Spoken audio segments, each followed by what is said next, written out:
Good evening. Good evening. Good evening. I'm audible. I'm visible. Yes.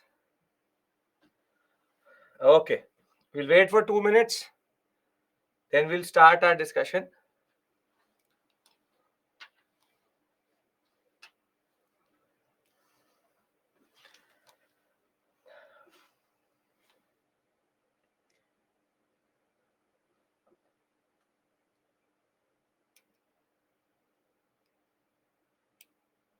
Aurangzeb asked questions from the British. British did not comply.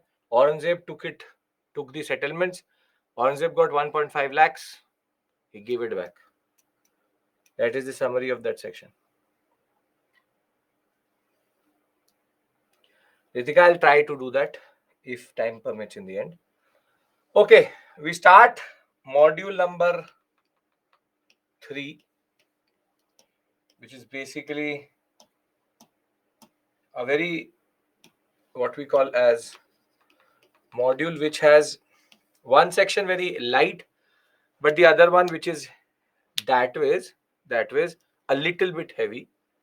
Vibhu, perfect. If you feel like that, very good.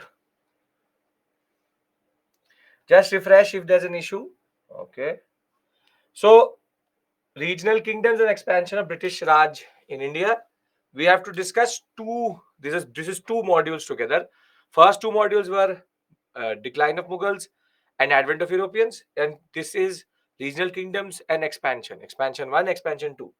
Basically, we will discuss the story of Carnatic and Bengal today. Along with that, regional kingdoms, which are called the successor states and the rebel states.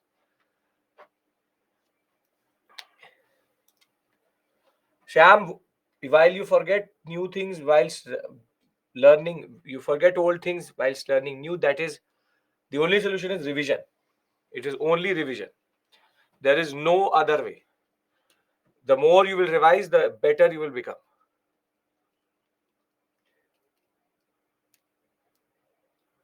Kirti, sure, why not? Why not? Putin did it for Crimea. Crimean Peninsula has been colonized by Russia for since 2013, 2014. It's been 10 years.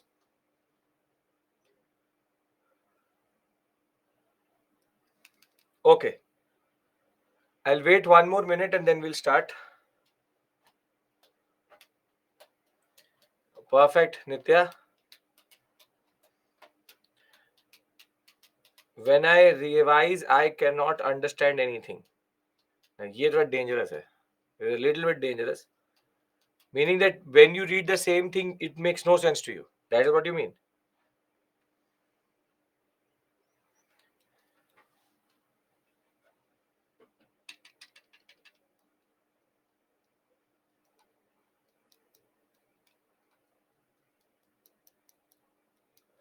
Okay.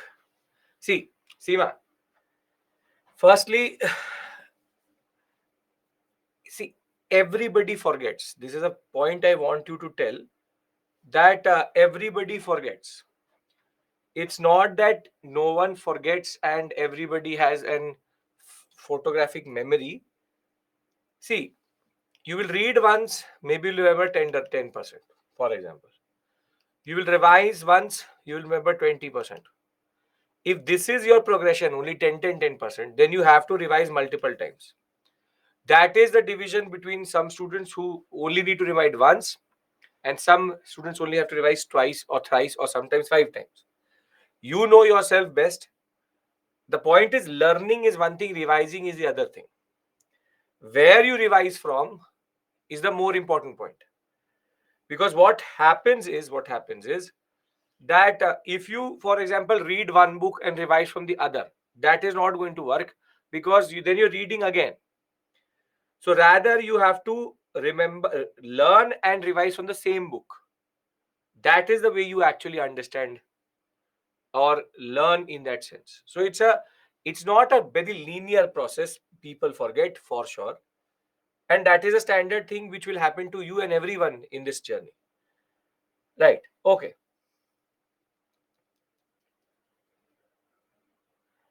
Now, so differentiate between colonialism and imperialism. Imperialism is first stage indirect rule. Colonialism is full control direct rule. Okay. Who is the most brutalist colonizer? The Dutch. Dutch and French are up there. Very brutal colonizers. Very, very brutal colonizers. Okay. If everyone's here, your questions from the last past 24 hours are done. Can we start our discussion? Yes? Can we?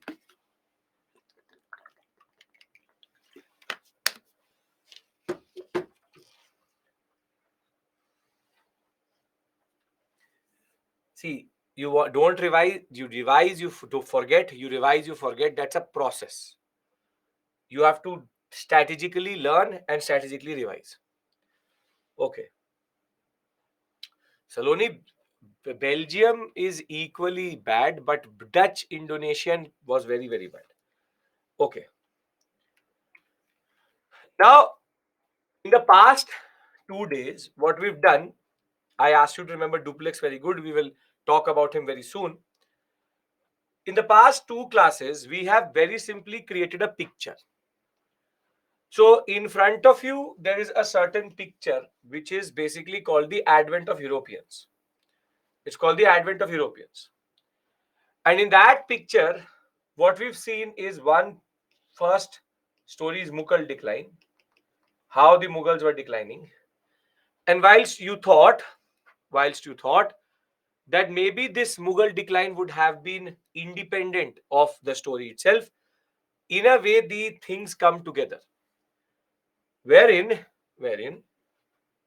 you have the Portuguese who come first, then the Dutch, then the English, then the Danes, and last were the French, according to the way of having their factories in India.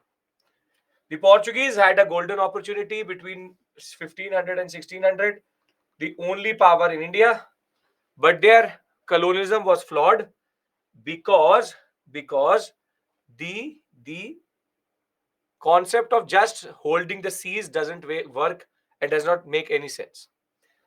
The Dutch became obsessed with Indonesia,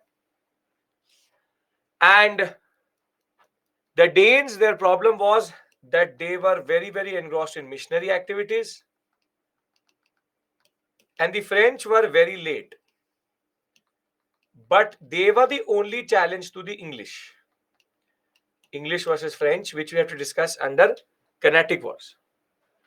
And the English, as we know, through a series of concessions, 1613, 1615, 1632, 1639, 1651, 1668, thereafter 1717, throughout their existence in the 17th century, they were able to expand and get concessions from local rulers. From Jahangir, then Golconda, then Chandragiri, then Shah Shuja. Thereafter, they got it from their own crown, which is Bombay, and last is Farrukhsiyar. So they have been able to create a stronghold. Now, this part of the story is done. But there's one small part which is left, which a lot of you asked me about, was that when the Mughals decline, what happens to the Indian subcontinent, and what about the regional powers? So if we are all comfortable with these two aspects, I would like to add the regional powers and then discuss expansion of British Raj in India. Can we complete the story? This small part of the jigsaw puzzle is left, and thereafter, we will go forward in the regional powers in that regard. Rakesh, there can be multiple Chandragiris also, so don't worry about that. And what the Chandragiri ruler ruled from the Andhra Pradesh sector only. So it's not that they are different, but understand there can be two things, two places called the same thing also. Okay, now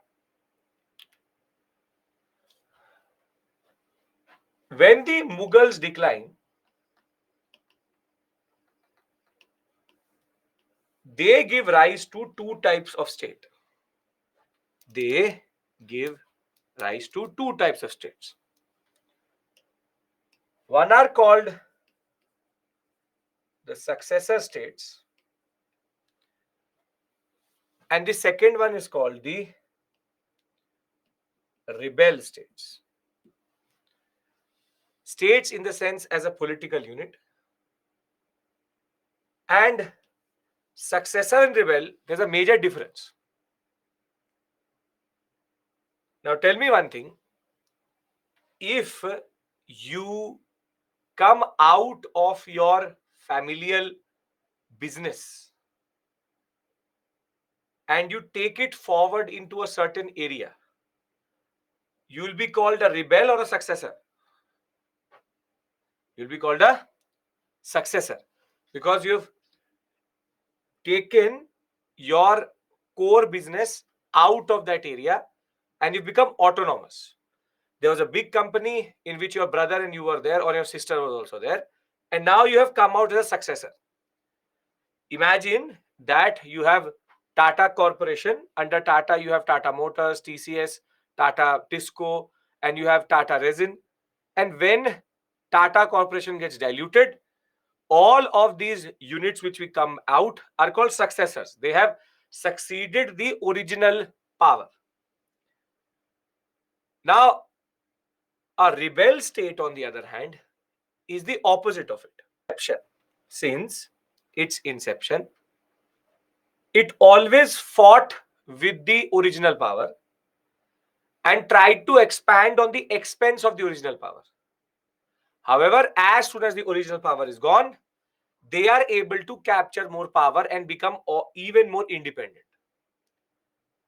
So basically, the difference between successor and rebel state is, and I'll write it down for you also, is one was part of the empire, Mughal Empire, and the other one was outside the Mughal Empire and fought against the Mughal Empire itself.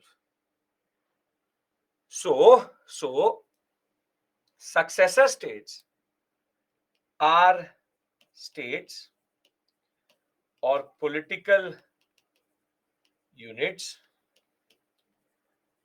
which became independent or asserted autonomy after Mughal Empire declined, but were originally a part of the Mughal polity. While on the other hand, rebel states are political powers which, since their inception, fought and wrestled power away from the Mughals, and after Mughal decline, they became independent, or rather we not say they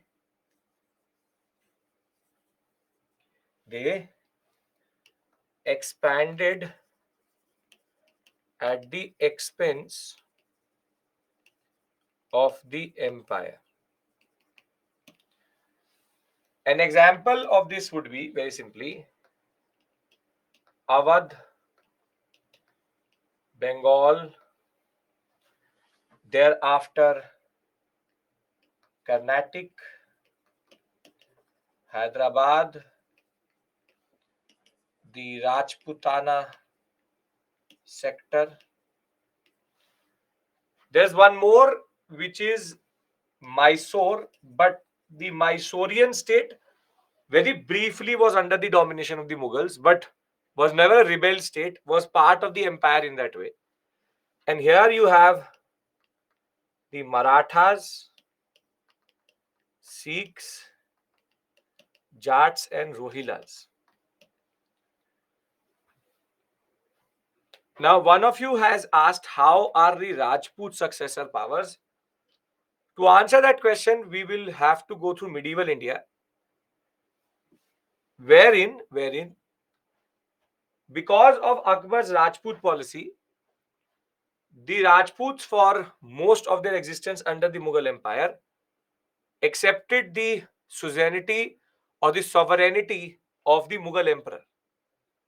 Except for Mewar, Maharana Pratap, all other Rajput states had accepted it. So they actually came out of the empire. While on the other hand, the Marathas, the Sikhs, the Jats, the Rohillas, since they came into existence, that is inception, since they came into existence, they fought with the Mughals, tried to wrestle away power away from the Mughals. And when the Mughal central authority is very weak, they take away power. They take away power. So, very simply, think of it like this, that if this is the Mughal world, if this is the Mughal empire, this is the Mughal empire, the Awadh, Bengal, Mysore, Carnatic, Hyderabad, and the Rajputs were basically part of this empire. On the other hand,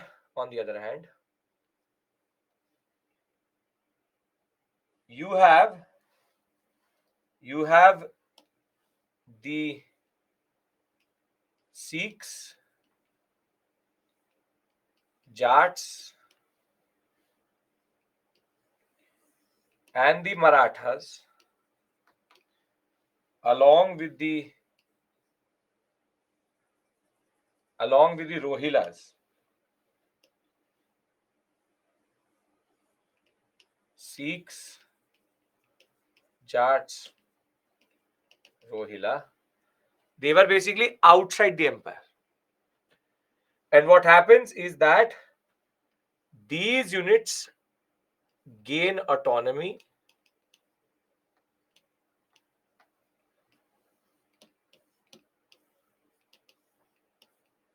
and these units expand into Mughal territory. We'll talk about Rohillas when we'll come there. They will expand into the areas where erstwhile Mughal power was there. So are we clear about the concept of autonomous successor states and rebel states? Because I would like to discuss about them. Are we clear about them? Just to give you a more accurate depiction of this process, you can see that Bengal, Awadh, Carnatic, Mysore, Hyderabad, these were areas along with the Rajputs who were erstwhile part of the Mughal Empire. However, the Marathas, Jats, Sikhs in Punjab, and the Rohillas, they were always fighting and were able to expand. Now, today we will not talk about the Marathas and the Sikhs because I will discuss both Ranjit Singh and the Marathas vis-a-vis the Anglo-Maratha and the Anglo, what we call as Sikh wars, Maratha and Sikh wars. But we will study all of these states which existed And I will tell you why are we studying this. There's no reason for the yellow and the or blue is for the green, it's just random. Do we need to learn these states? Yes. Successor not belong to same blood means what? What do you mean by same blood? They all are part of the Mughal Empire. Blood and all we don't know. Rebel states were not part of erstwhile Mughal Empire but expanded into its. Yes. Rebel states were not part of the Mughal Empire but expanded into the erstwhile Mughal Empire, and the areas which were already part of the Mughal Empire started to disintegrate. It's a simple concept that whatever was within now started to become autonomous. What was outside now started to also use this to enter it. So the rebel states are also autonomous. They were always autonomous. The Marathas, the Sikhs, the Rohillas. On the other hand, what is more important is how the internal part got, in a way, free. So are we clear with this regards to what is, because this can be asked in the examination, what is the difference between a successor state and the rebel state? Because this is what we call in what we call as historical terms as political fragmentation. Fragmentation. Yes, both success. I'll write here also. Autonomous. Obviously, they're autonomous. That is why they're rebels. This is called political fragmentation. India became a fragmented polity with multiple parts existing. Now, can I tell you the purpose of this discussion? Why are we discussing this? Can we have that discussion? Yes. Vanshika, refresh once. There is, I think, no issue. So when there is lag, I have a screen in front of me. So I can figure it out if there's lag or there is any issue generally. So I know what you are seeing. That's the student view in front of me. Okay. Political fragmentation is nothing but when a big polity starts to decline and fragment itself. Political fragmentation. Now, what is the purpose of this discussion is very important to understand, because the purpose of this discussion is not to learn their histories, which is Bengal, Awadh. No, no. That is not the purpose. The purpose is that when I'll be teaching you the what we call as expansion of British Raj, expansion of British Raj. This is a movie which I need to show you. There are certain heroes in these movies which we need to cast. The same way we talked about Shah Alam II, Alamgir, and Farrukhsiyar and Muhammad Shah, we also need to understand who are these actors over which the British are asserting themselves. Which is, for example, who was in Awadh? Who was in Bengal when Bengal was taken? Who was in Carnatic? Now, I can teach you this topic without having this discussion. But when I say, for example, Sirajuddaulah or Sujaudaulah or Anwaruddin or Nizamul Mulk Asaf Jah, it should make a little bit of more sense to you. So I'm giving you a disclaimer already that you don't have to become a specialist of each of these areas. You just have to know who is where. So if you understand the purpose of this discussion, I would like to now talk about these successor states. How did they become autonomous? Then talk about the rebel states. Can we talk about that? I want everybody's assertion. Come on.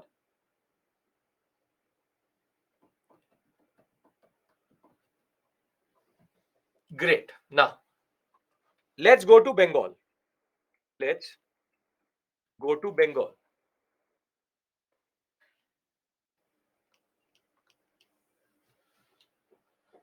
Now, Bengal, if you remember, was under a person called Shah Shuja. He was the governor. He was the son of Shah Jahan. And once Bengal goes under Aurangzeb, Aurangzeb appoints a person called Murshid Quli Khan as the Diwan. Now you need to understand one thing, which is that in Bengal administration, there are three positions. One is called Subedar, which was basically Shah Shuja previously. And the other one is called Diwan and Nazim.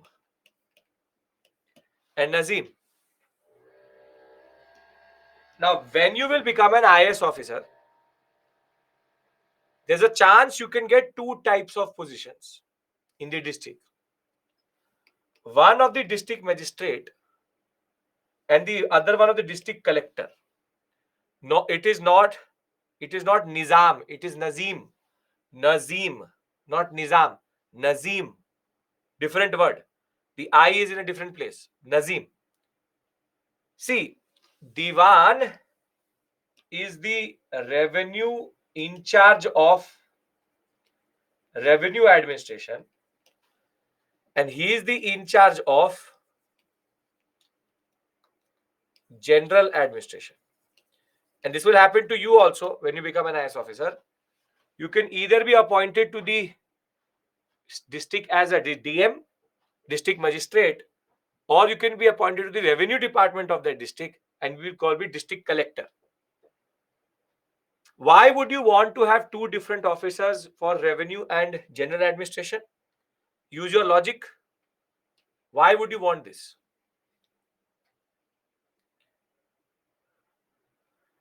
It's not ease of doing business. Don't use these words for that. It's about separation of power, so that there is no concentration of power in one hand. So it's rather about ease of doing business. And I'm using your word itself. It's rather not about ease of doing business, but it's rather about separation of power. That you do not give one person too much power. This person is, for example, A, and this is B. Now, B does not have general control. A does not have revenue control. And the governor presides over these two officers. So, Murshid Quli Khan, it is still the same. You can become DM or DC. You try to make sure that you always try to separate revenue administration, because if you have general administration and you also have revenue, then you become too powerful. So Murshid Quli Khan was therefore was appointed as the Diwan. So which department is Murshid Quli Khan heading? The revenue department. The revenue department. Now Murshid Quli Khan was a good administrator. And in Bengal, the cooperation of zamindars plus merchants and bankers, these three are basically kingmakers. If they like the ruler, they can appoint them. Basically, the zamindars, merchants, and the bankers together are a very important constituency if a ruler wants to rule. So when we talk about Murshid Quli Khan, Murshid Quli Khan is Diwan, and he is interacting with the bankers, he's interacting with the merchants, he's interacting with the zamindars, and he becomes their favorite. So as soon as Aurangzeb hits a crisis and his successors have no clue,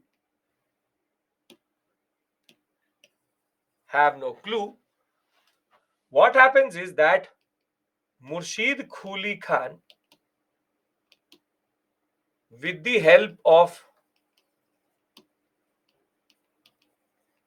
bankers and merchants, he becomes Diwan and also takes the Nazim's position. So in a way, he has brought both positions together. He brings both positions together and then starts to defy the Subedar. So if the Subedar says something, he will not listen to that person. So Murshid Quli Khan in this was supported by a with two very important personalities, Jagat Seth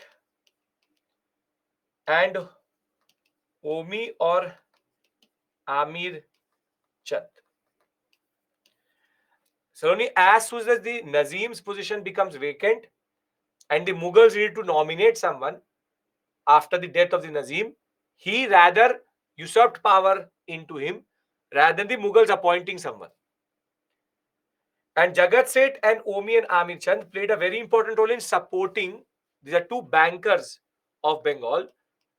They supported Murshid Quli Khan in capturing power, in usurping power and capturing power. So now Murshid Quli Khan has created an autonomous state. Murshid Quli Khan has created an autonomous state, but he still has a soft corner for the Mughals, wherein he still sends some tribute to Delhi. Basically, some money he still sends to Delhi in a way of showing a little bit of loyalty. A little bit of loyalty he's still showing by sending a little bit of money to Delhi. But when it comes to Bengal politics, he usurps the power of Subedar plus Diwan plus Nazim to become the Nawab of Bengal. To become the Nawab of Bengal. Now, as you can see, he was a part of the Mughal Empire. He was appointed by Aurangzeb, but he was able to usurp power away from the Mughals and become autonomous. But for us, Murshid Quli Khan is not important. It is his fourth successor which is important. Shah Shuja was killed by Aurangzeb in the War of Succession. Dara Shikoh, Shah Shuja, all were killed in the process of Aurangzeb coming to power. So there was already a lot of chaos. Now, Subedar is a governor, Nazim is the general administration. Subedar takes care of the whole of the province itself. Nazim is working under. Think of it like the governor and the CM. Think of it like that. Now, for us, Murshid Quli Khan is not important. Nawab is a title, basically Sultan, Nawab, whatever you want to call it, king, whatever you want to call it. Now, Murshid Quli Khan, when he started to know that he is not going to be able to rule because of age, he will appoint his grandson Sarfaraz as the next ruler. But Sarfaraz was his grandson. His father, Sarfaraz's father,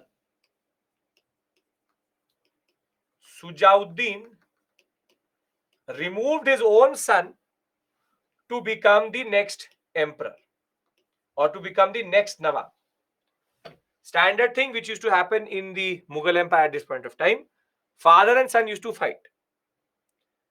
So Murshid Quli Khan nominated his grandson, and Murshid Quli Khan's son, Sujauddin, captured power and said, first me, then you.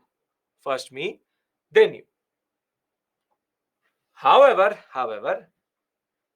Sujauddin again followed the same policy of sending a little bit of money, therefore still having a symbolic relationship. It's a symbolic relationship between Bengal and Delhi, which is Mughals. Now, it was not in the luck of Sarfaraz to become the ruler. So when it came to now Sarfaraz becoming the ruler after Sujauddin, a person called Ali Vardi Khan killed Sarfaraz, and he became the third ruler of Bengal. And the reason was that neither Jagat Seth, neither Omichan, neither the bankers or the merchants were very keen to have Sujauddin or Murshid Quli Khan to be there. Because Murshid Quli Khan by his late period did not support Jagat Seth and Omichan. Sujauddin, as it is, was also defying the Seths and the merchants. And it was Ali Vardi Khan who basically said that I will rule for you, so allow me to capture power. So Ali Vardi Khan will capture power, and he is the first one to stop sending the tribute to Delhi. What does this imply? What does this imply? If he has stopped sending tribute to Delhi, what does it imply? Yes, it implies full autonomy. That now I have nothing to do with the Mughals. I want to be independent. Now, why am I discussing Ali Vardi Khan? Because it is his successor who will play a very important role in our story. His name, Siraj ud Dawla, comes in 1756. He is going to be very significant in our story because he will be fighting the British in Plassey. So what I've taught you, see, this story is immaterial to you. What I've taught you is Murshid Quli Khan, Sarfaraz, or rather we'll not even add his name. We'll add Sujauddin, then Ali Vardi Khan, and thereafter named after a very good bowler, Siraj ud Dawla. Siraj ud Dawla. Wherein Siraj ud Dawla is the name I want you to remember because he is a very important actor in Bengal and in the Plassey theatre and scene for our movie.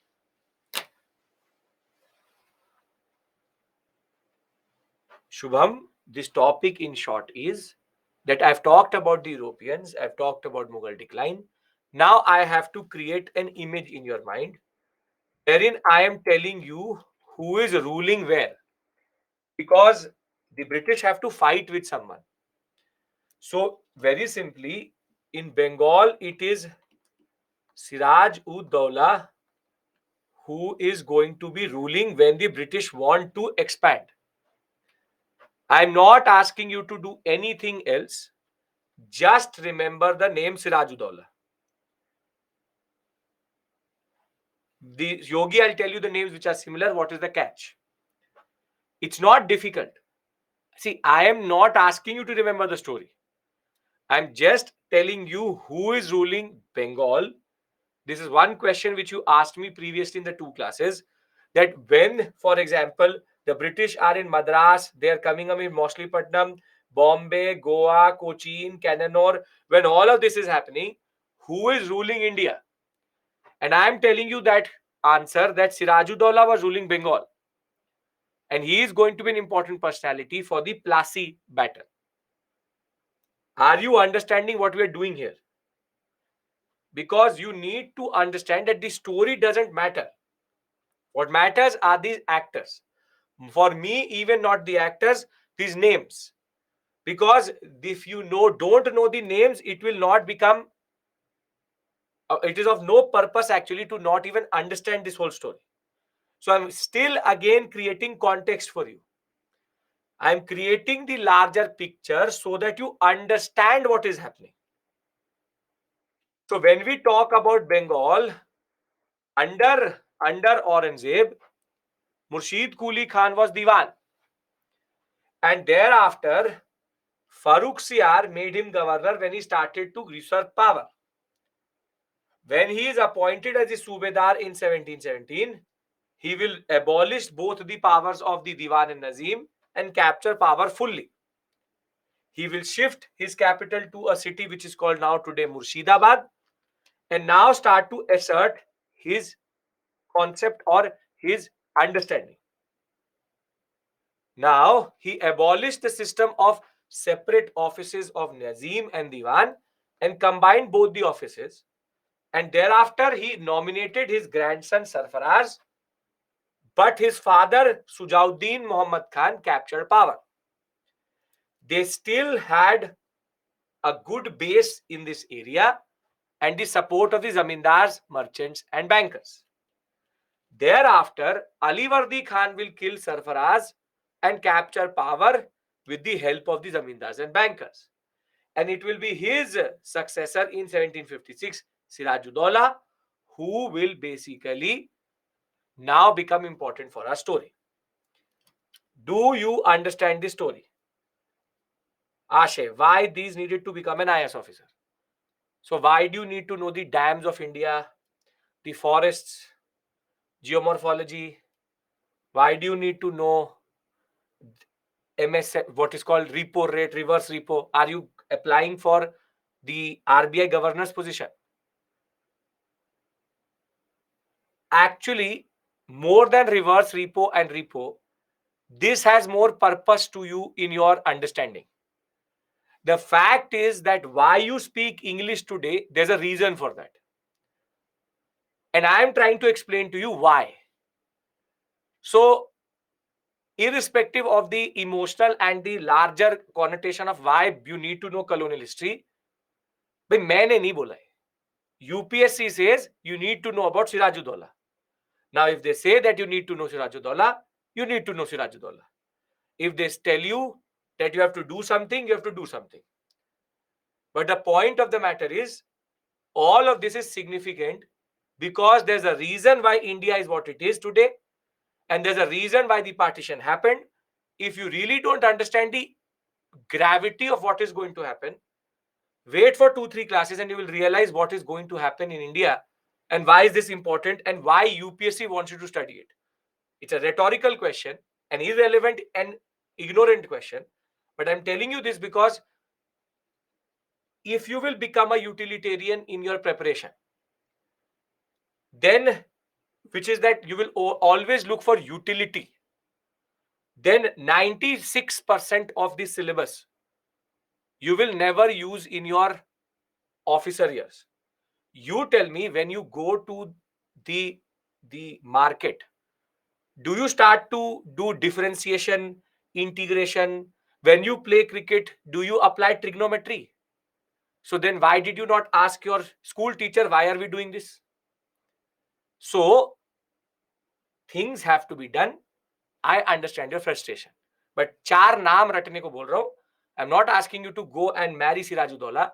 I'm just asking you to remember his name, Siraj-ud-Daulah. Are we clear about Bengal? Okay. Now,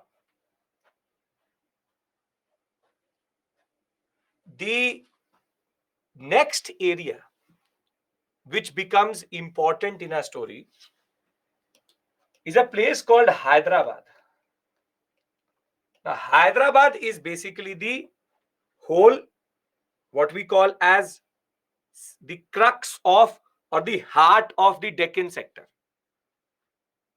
And in the heart of the Deccan sector, Hyderabad used to basically be very important to go from east to west and west to east. Now, in this area, a person called Chin Kilch Khan is appointed as Subedar or governor, again by the Mughals. But Chin Kilich Khan liked the power of Subedar and governor so much that when he could see that the Mughals have become weak and his successor has been sent, he very simply, very quickly kills the successor and appoints everyone in the administration as his own men. So we are talking about this Hyderabad sector.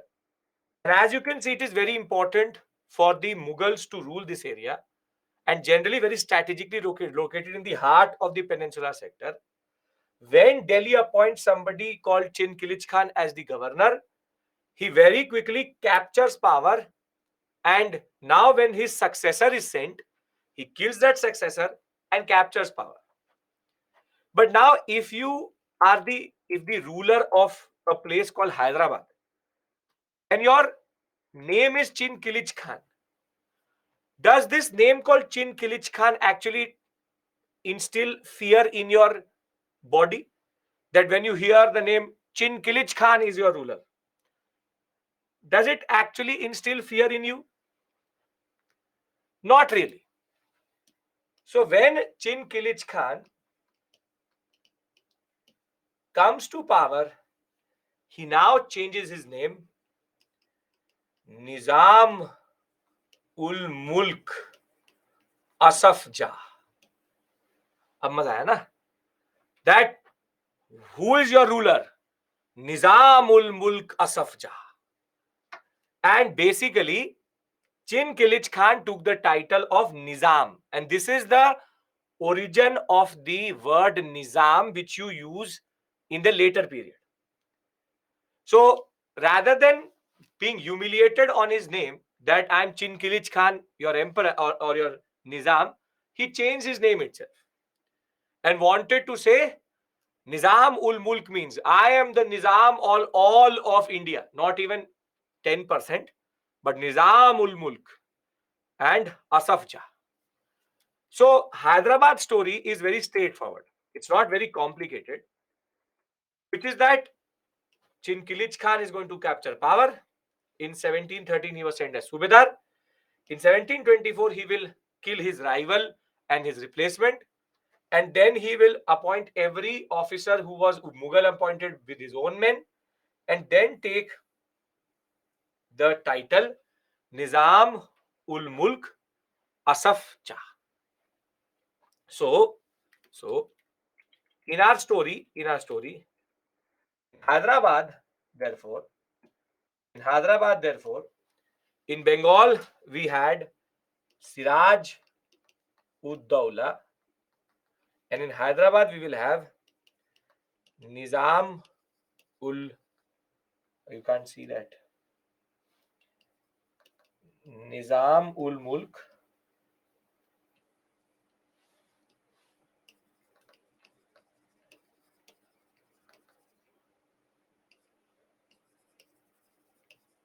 Can you remember these two names right now?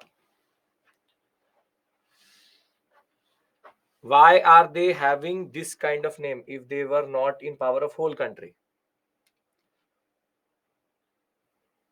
Good question. So Miss Universe is the Miss of the Universe, or Miss World is the Miss of the whole world. अच्छा लगता है, सुनने में अच्छा लगता है.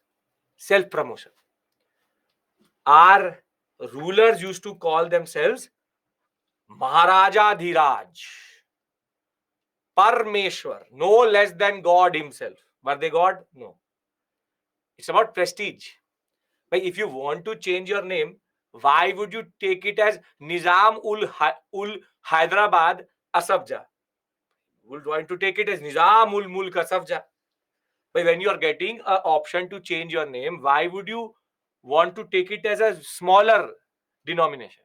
This is called the egos of kings. So it's a good big name. Getting my point?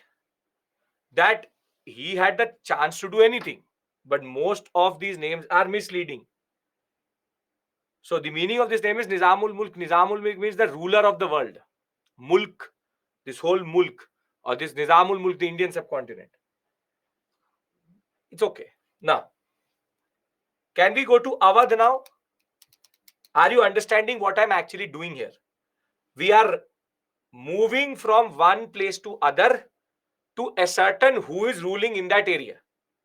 And then I really don't care who is who, what is what. When one very important thing, because a lot of you will be studying over the weekend, I will give you a very important suggestion right now.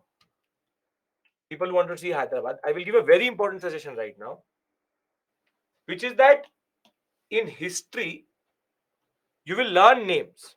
That is for sure. You will learn names. But make sure that you don't try to learn their relationships. Because some of you have this obsession. Who is the father, the mother, the brother of anyone? Because if you will try to do that, it will become extremely complex. So rather than making your history journey a CSAT question, that the person you see in that image is the father of the mother of my brother, don't do that. Just, I don't care who is Sarfaraz's father, who is Sarfaraz's grandfather. Just remember Sarfaraz was killed by a person called Ali Vardi Khan. So try to keep the relationship away. Try to keep the relationship away. That will basically don't have to learn it separately also. UPSC will never ask you a question, and they have a lot of questions to ask you, that who is the granddaughter or grandson of Ali Vardi Khan. Nobody is asking you that. Not even PCS level examinations are asking these questions. So don't have to get dwelled into that aspect. Why Rangila did not intervene? Because he does not have the power. The fact is the Mughal emperors are not able to manage Delhi. Why will they intervene in Hyderabad? So blood relationships of rulers don't matter to us. Are we clear about this? Blood relations don't matter. Okay. Now we go to a place called Awadh. It's called Awadh. Now, Awadh is a very prosperous section, a very, very prosperous section. And when we talk about Awadh generally, Awadh was very close had very close proximity to Delhi.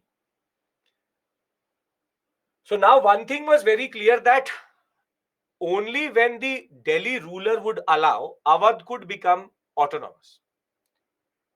And if you remember, I told you about something about these brothers, the Sayyid brothers, who were instrumental in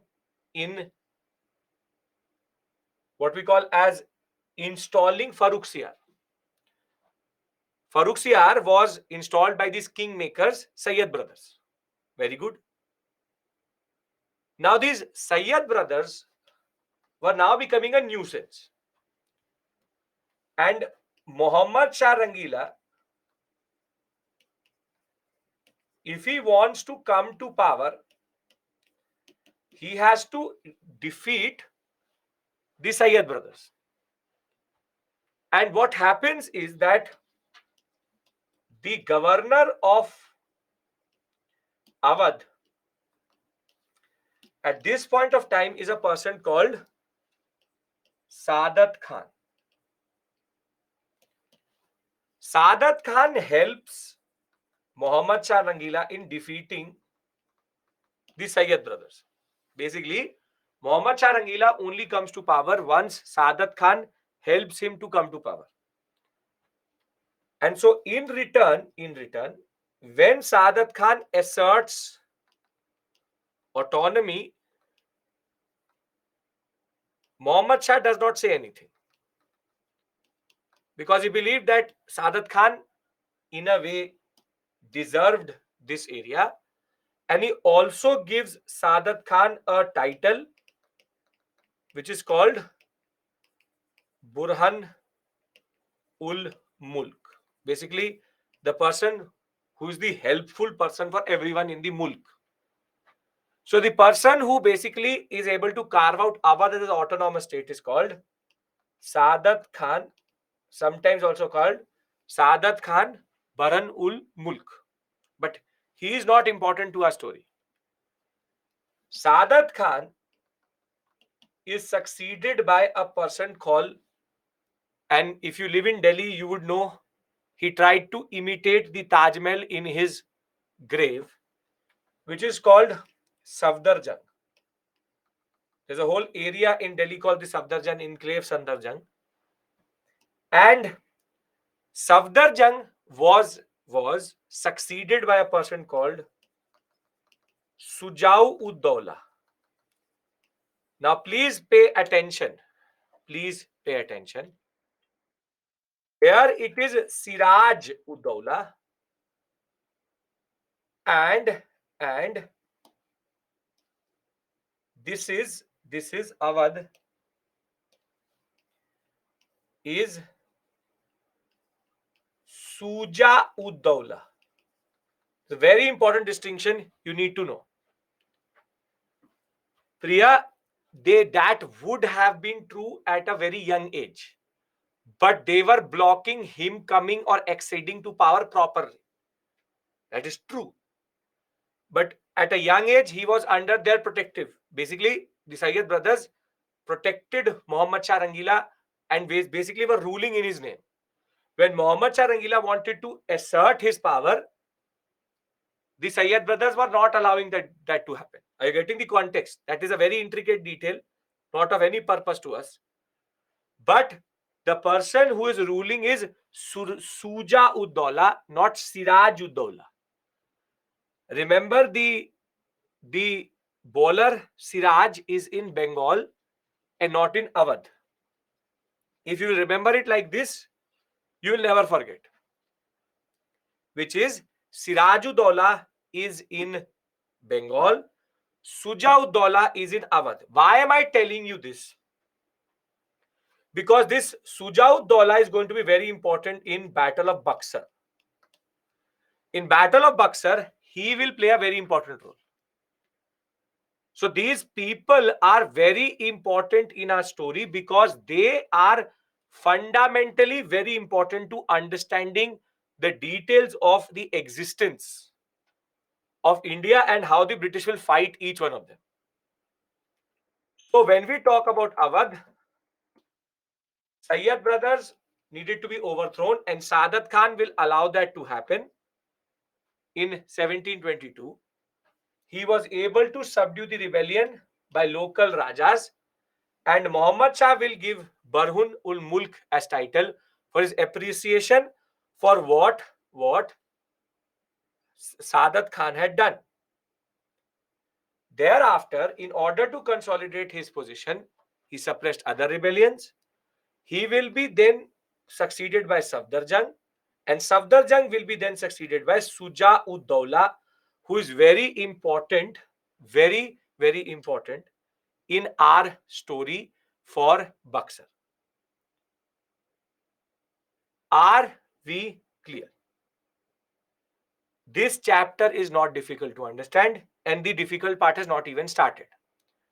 I'm just telling you 4 names, and the more complex part is coming.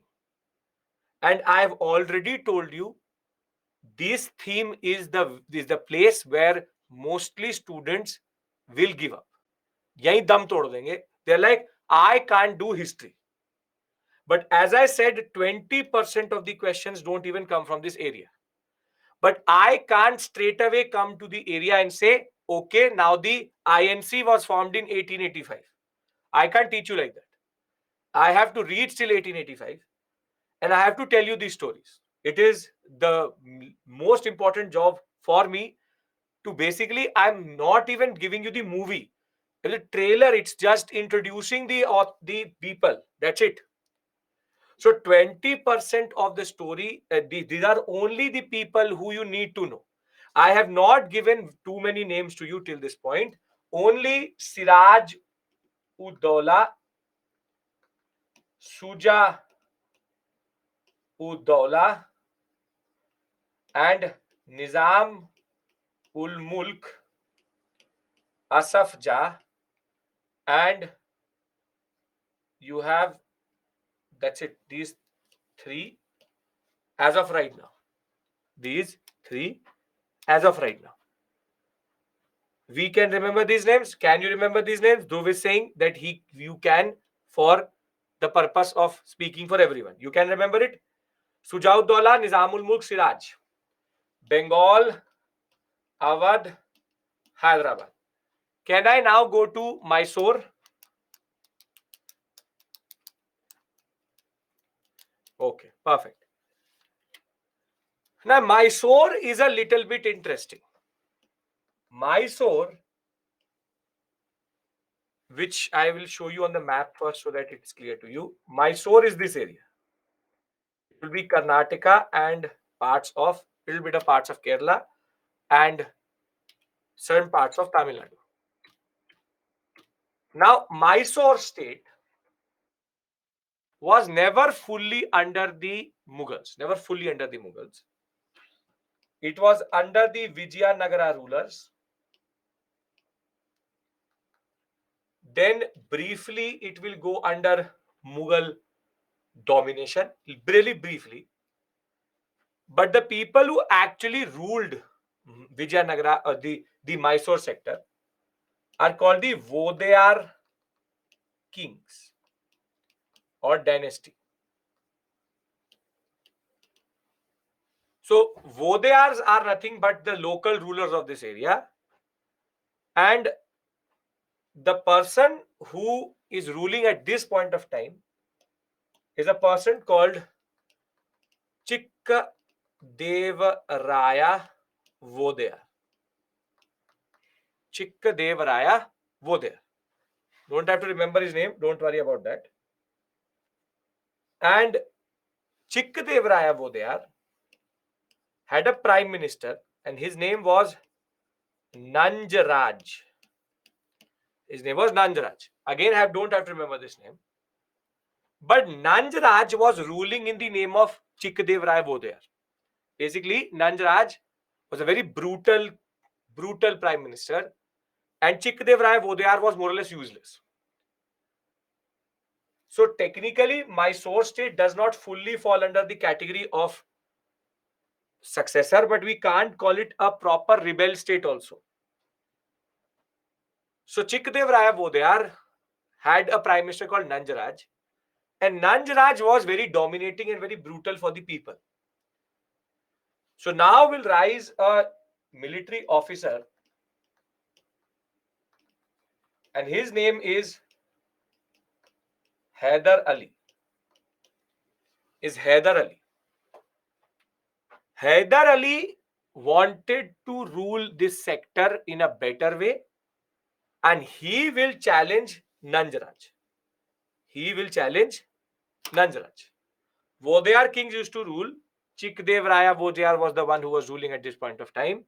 He had a prime minister called Nanjaraj, and Nanjaraj became brutal and very, very assertive. So his own military officer, Hyder Ali, is going to challenge Nanjaraj and capture power. And the accession of Hyder Ali is a very, very important moment, because out of any of the rulers of India at this point of time, it was only Hyder Ali and his successor Tipu Sultan. his son Tipu Sultan, who actually ever understood the threat of the British. Unfortunately, they will be victims of the disunity of India. But Hyder Ali and Tipu Sultan, and specifically Hyder Ali, used the French very well. Hyder Ali could see that the power of the British and these European powers is the fact that they have modern weapons. So, what Hyder Ali did was he proposed to the French that I know that you hate the English. So, why not give me modern technology and modern guns through which I can counter the English in India? And the French saw this as a good opportunity. And Hyder Ali was able to establish multiple arsenals, modern arsenals, which were developed with the help of the French in India. Tipu Sultan will take it forward. But when the Anglo-Mysore wars will start, most probably on Monday after Diwali, you will see that they became victims of the regional politics of this area, and the English were able to use the other powers well against Mysore. But forever, and in the history of India, Hyder Ali and Tipu Sultan will be remembered as the only two personalities at the time of the British expansion in India actually understood the importance of countering the British and the real intention of the British in India generally. So, very important, very, very, very important that you remember this name of Hyder Ali and Tipu Sultan. Monday is not a holiday, only Sunday is a holiday. I'll be there at evening. So, very simply, Mysore is a very important zone because of its counterbalancing with the British. We'll start under the Vijayanagara Empire. We'll go briefly under the Mughal rule. Thereafter, it will go under the Vodaya dynasty. The person who is ruling between 1672 and 1704 is Chikkadevaraya Vodayar. However, Nanjaraj is the prime minister who was extremely brutal, and Hyder Ali, who was a junior officer, wanted to what we call as remove the Vodayars and Nanjaraj and rule this area with the help of his own expertise. Hyder Ali will do that, and after this is not, remember, this is not 92-82, when Hyder Ali will die in the second Mysore battle, Tipu Sultan will take up command, and when he will take up command, he will fight the British very well, but it is his French connection which will lead to the British to be extremely brutal in the way they will crush the Mysorean sector. We will come back to the Mysorean sector and Mysore when we'll talk about the Anglo-Mysore wars. So till this point, I have established for you a person called Siraj Ud-Daula in Bengal, Suja Ud-Daula in Awadh, Hyder Ali in Mysore, Nizam ul Mulk Asaf in Hyderabad, and this is the picture which I'm trying to create. I'm only discussing their names because you need to know each of their names. Are we all clear about the importance of Hyder Ali generally? And we'll talk about Mysore Maratha in a lot of details over and above that also. Yes? Okay, perfect. Now, the last place where we need to discuss is Carnatic, because Carnatic is where I want to start the expansion of British Raj in India, and a very important module as such, because the Carnatic is going to be a very interesting way in which the Mughals, the British are going to interact with the French, and in a way, you would have to understand how French and British politics plays out in India. You can remember Nizam, you can call him Nizamul Mulk Asafja. As of right now, you don't even need to remember their names right now. See, in the examination, specifically prelims, you should be able to identify where they're coming from. I don't care how you remember it. Suja, Siraj, whatever you want to call them. Just remember where they belong. If you can understand that, then the purpose of this discussion is done. I told you that when I started the class, there was one piece of this jigsaw puzzle which was not there. I will bring all the three jigsaw puzzles together and then only start the expansion of British Raj in India. Now, I want your permission to go to Carnatic and establish two names and thereafter move to the three smaller discussions of the Sikhs, of the Jats, Rohilas, and the what we call as uh, the Rajputs, specifically Savai Jai Singh. Okay, now Carnatic, and see, fortunately, unfortunately, whatever you want to say, UPSC has now become cognizant of this area quite a lot. For the past 3 years, one question is coming from advent of British, the European expansion, and this whole early part. One question. Out of the 10 questions, one question is coming. Very easy question if you know the basic stories. So when I will be discussing the prelims previous year questions with you on Monday, because I'll be able to cover a certain portion out of which the questions do come, which is the first 4 modules, you will realize the importance of all these stories also. Because I'm not asking you to go into intricate details. I could have easily done that.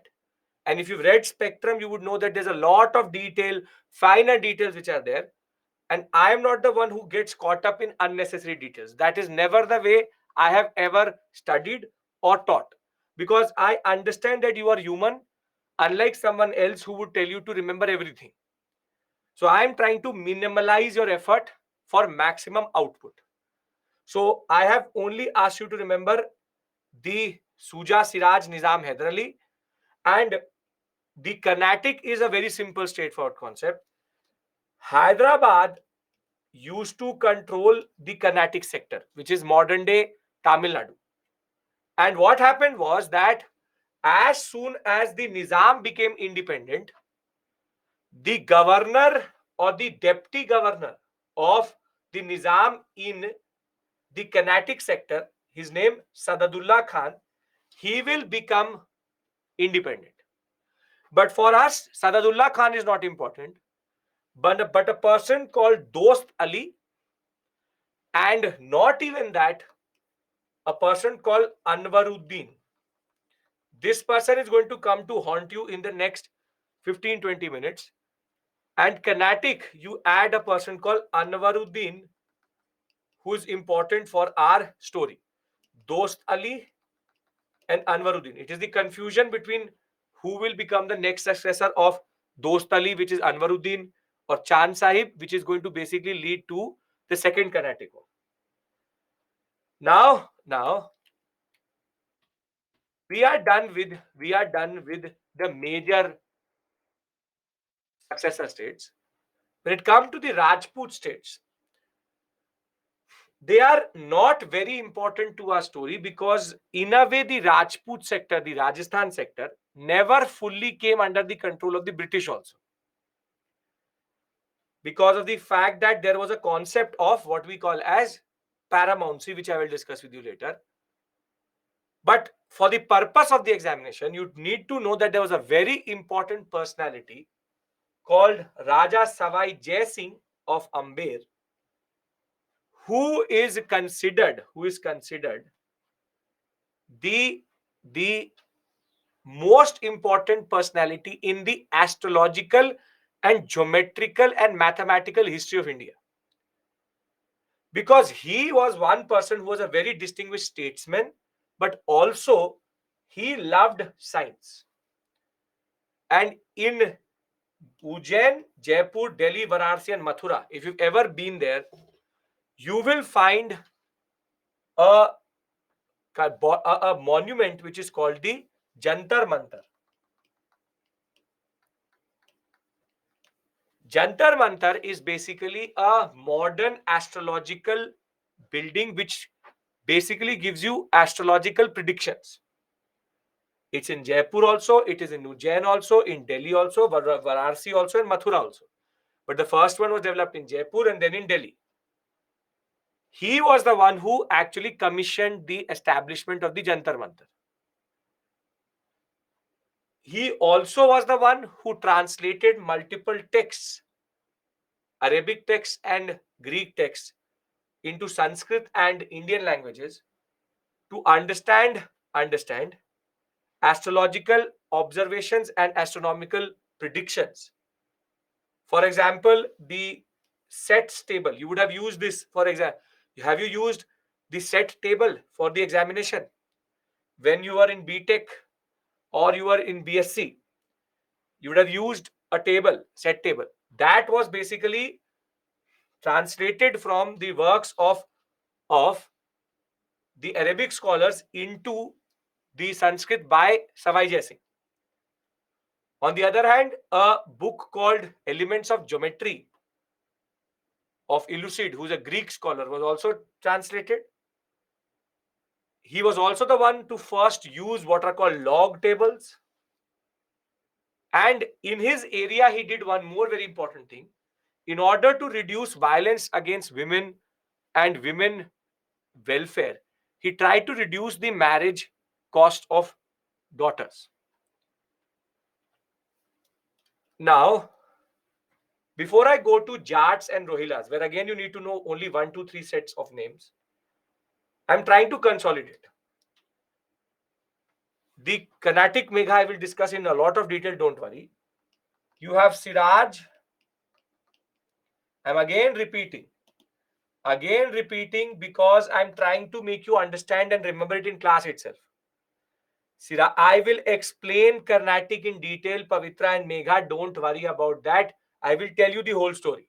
Carnatic became independent as soon as Hyderabad became independent. Sadadullah Khan took away power, and thereafter Dost Ali came to power, in turn leading to Anwaruddin being the next one to take it. Now, Sirajudaulah came up in Bengal. Suja Uddaulah came up in Awadh. Nizam ul Mulk Asaf Jah came up in Hyderabad. Dost Ali and Anwaruddin in Carnatic. 1, 2, 3, 4. Fifth, you have to remember Hyder Ali for Mysore. 5 names in total here. 5 names in total here. Can you remember these 5 names? And it will come. Savai Jai Singh is important, but not for expansion of British Raj. Hyder Ali and Tipu Sultan, sure, why not? But not for the story which is going to follow up. Okay. Now, as I said, Maratha and Sikh, which is the Peshwas, Balaji Vishwanath, Balaji Bajirao, that whole issue with Raghunath Rao, and the story of the Sikhs under Ranjit Singh. We will do that when we will cover Maratha, Mysore, and Sikh on Monday. I want to just do Bengal and Carnatic. So for today, you just have to remember these 2 names. Along with Dost Ali and Anwaruddin. That's it. Now, just to complete the story, the Jats were the most staunch, rebellious state, very close to Delhi. And Delhi, Agra, Mathura, they always tried to fight the Mughals as much as possible. So their first rebellion is going to be in 1669, then in 1686. And the Mughals were not able to quench the Jat power, and it was becoming bigger and bigger every year. And this rebellious state will only be then destroyed by the British. But before that, their struggle was taken forward by three very important personalities. First, Churaman, then Badan Singh, and then Suraj Mal. Jats are a community of agriculturists who live in and around the Delhi, Agra, Mathura sector. And very simply, they are the ones who are always defying the power of Delhi and the Mughals in very close proximity. And with their capital in this whole Bharatpur sector, Churaman, Badan Singh, and Surajmal will keep on fighting with the British later, but initially the Mughals to assert their power. That is why we call them a rebel state, because they never ever allowed the Mughals to settle in this area. So you have to just remember Churaman, Badan Singh, and Surajmal. But again, in our story of British expansion, they are not important generally. So you can remember their names last. Only the first five names I've given you are important. To take you out of this misery and give you a break, the last is the Rohillas. The Rohillas were again Afghans who established themselves under Muhammad Shah Bangash in what is called the Gorakhpur and the Uttarakhand and the upper Himalayan sector of UP. And from Aligarh, Kanpur, and Gorakhpur and Alan or Olan, they kept on taking away the power of the Mughals one by one. Here again, you have to remember the name of Muhammad Khan Bangash and Ali Muhammad Khan, because Muhammad the same, Muhammad Khan same thing. So only you have to remember Ali and Bangash as two very important personalities who kept the Rohillas alive. But again, the Rohillas will be destroyed by the British very systematically. So before we go to the next module, which is the expansion of British power in India, and this is where we have to discuss Bengal, Carnatic, Maratha, Sikh, and Mysore over the remaining time today and on Monday. I want you to now tell me that till this point, I have created an image in front of you. Rohillas are a community, Afghan community. In the story which I was showing you, there was three parts. One was the European part, which is how the Dutch, French, Danes, English, and the Portuguese were establishing themselves. There was the Mughal story in which how they were destroying themselves. And then there was one gap in between, which was what about India? What happened in this 18th century? What happened in this 18th century? And that was a story of political fragmentation. And before I start to talk to you about the wars which the British fought, what is more important to us is who were the people who were ruling India. So on one hand, we have Shah Alam and Alamgir. On the other hand, we have the English and the French. And now we have Siraj, Suja, Haidar, Nizam, and Dost Ali in this picture. Are you understanding the purpose of this discussion? what is the purpose of this discussion. Now, after three classes, finally, after three classes, finally, we'll talk about Akbar 2 and Zafar later. We have finally created the image or the larger picture.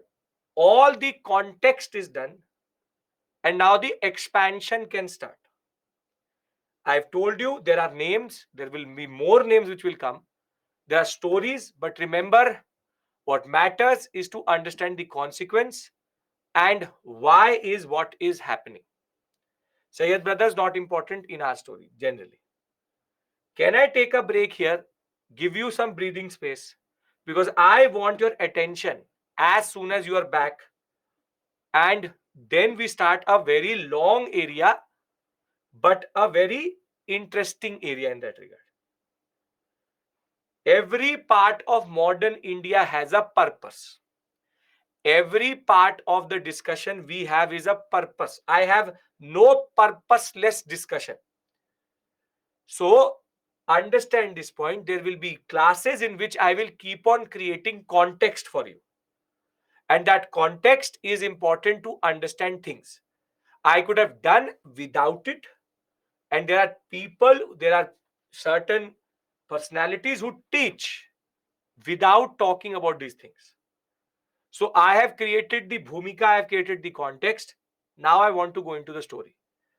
Dost Ali was the successor of Sadadullah Khan, and he will basically create confusion that will be significant in the Carnatic War, which we will discuss. No, Mega, the problem is I have to cover one more module to do previous year questions.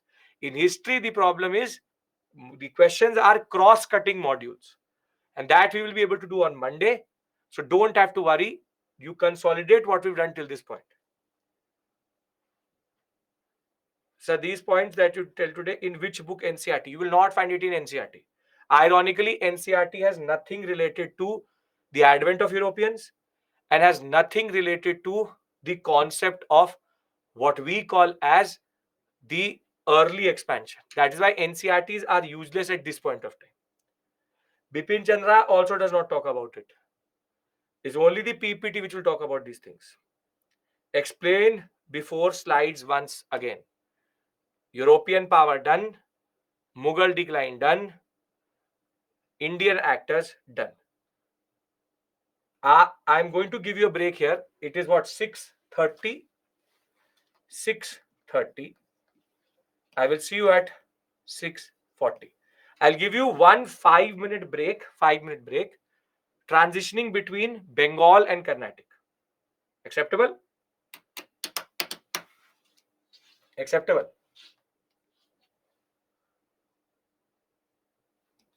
Yes, the weekend test will be about the first three modules. Okay.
Welcome back.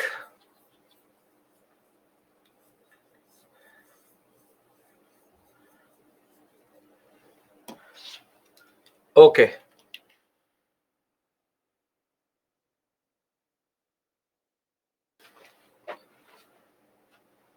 Now,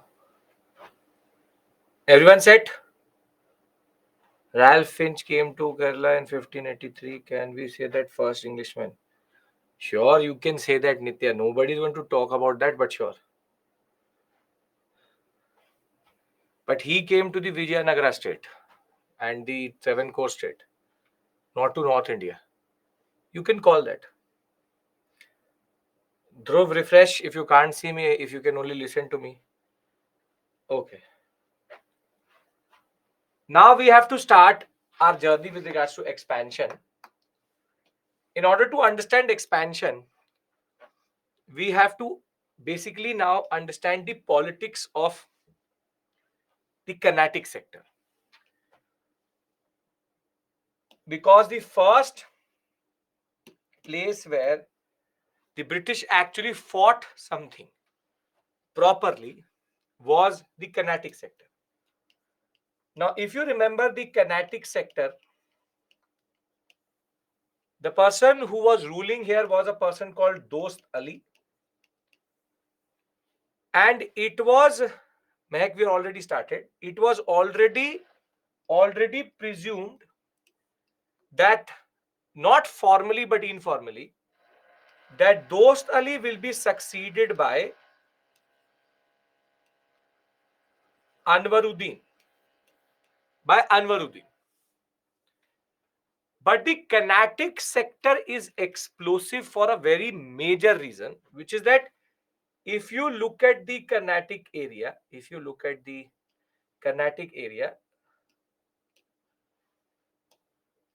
you are talking about this area specifically. To show it to you on a map, this is the Carnatic sector for you. Now, whilst imagining the Carnatic, basically this is a very critical zone and a very sensitive area because of a very simple reason, which is you have Madras also here, and you also have very close Pondicherry. You have Madras here, and you also have Pondicherry very, very close to Madras. And if you remember correctly, Madras is English, and Pondicherry is French. So with Pondicherry being under the French, yes, reverse. This is reverse. Doesn't really matter, but sure, why not?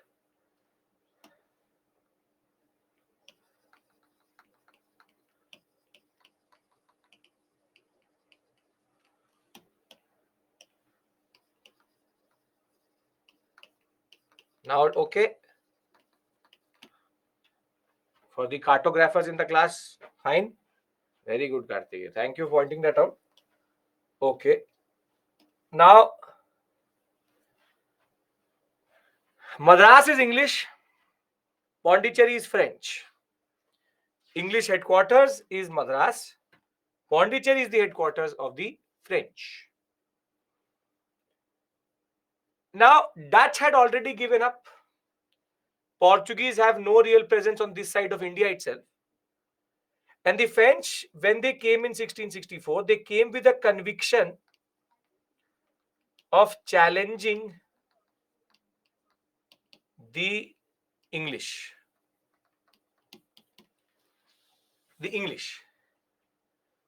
And we also understand that this area is under Dost Ali, and in a way Anwaruddin, who is considered to be his next ruler for sure.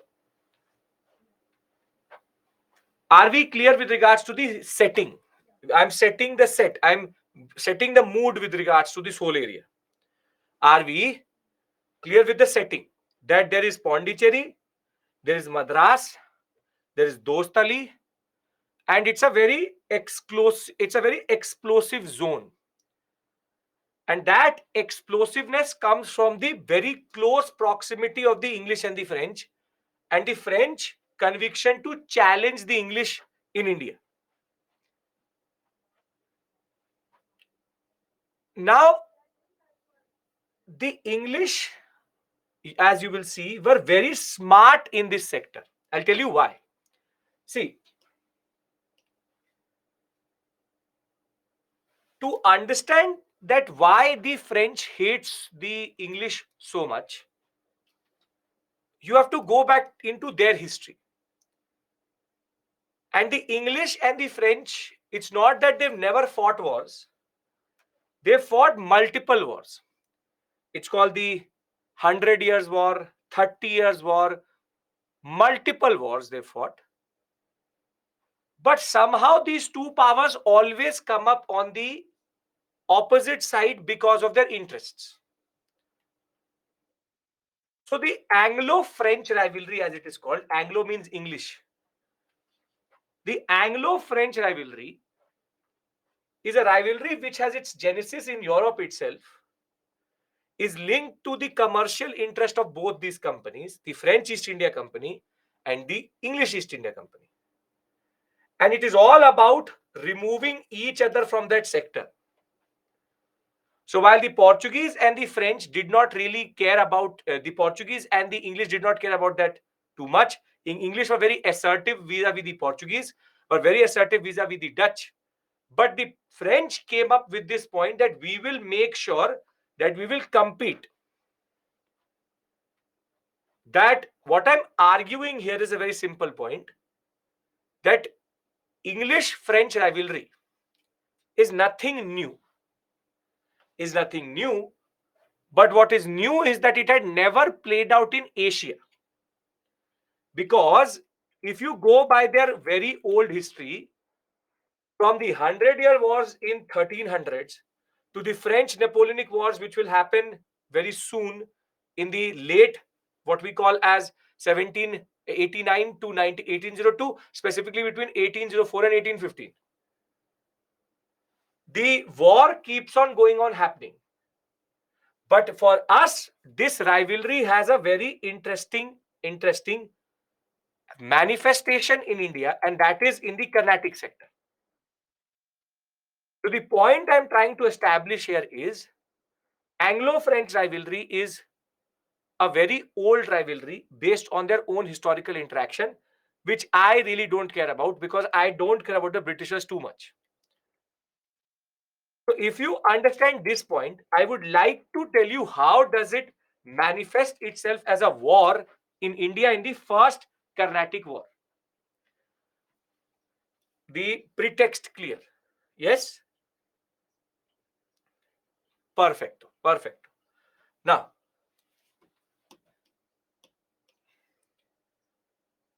Dostali is there. Pondicherry and France are very close to each other. Who was the governor of France in India? Who was the French East India governor? Something I asked you to remember yesterday. Very good. Perfect. Dupleix. Dupleix. And see, Dupleix is a very sensible and very good general for the French. And not very aggressive initially. Now, they are commercial powers, can't see eye to eye, but nobody really wanted to fight in India. So the genesis, which is the birth of Anglo-French rivalry in India actually does not even lie in India or France or England, but lies in Austria in 1840. In Austria in 1840.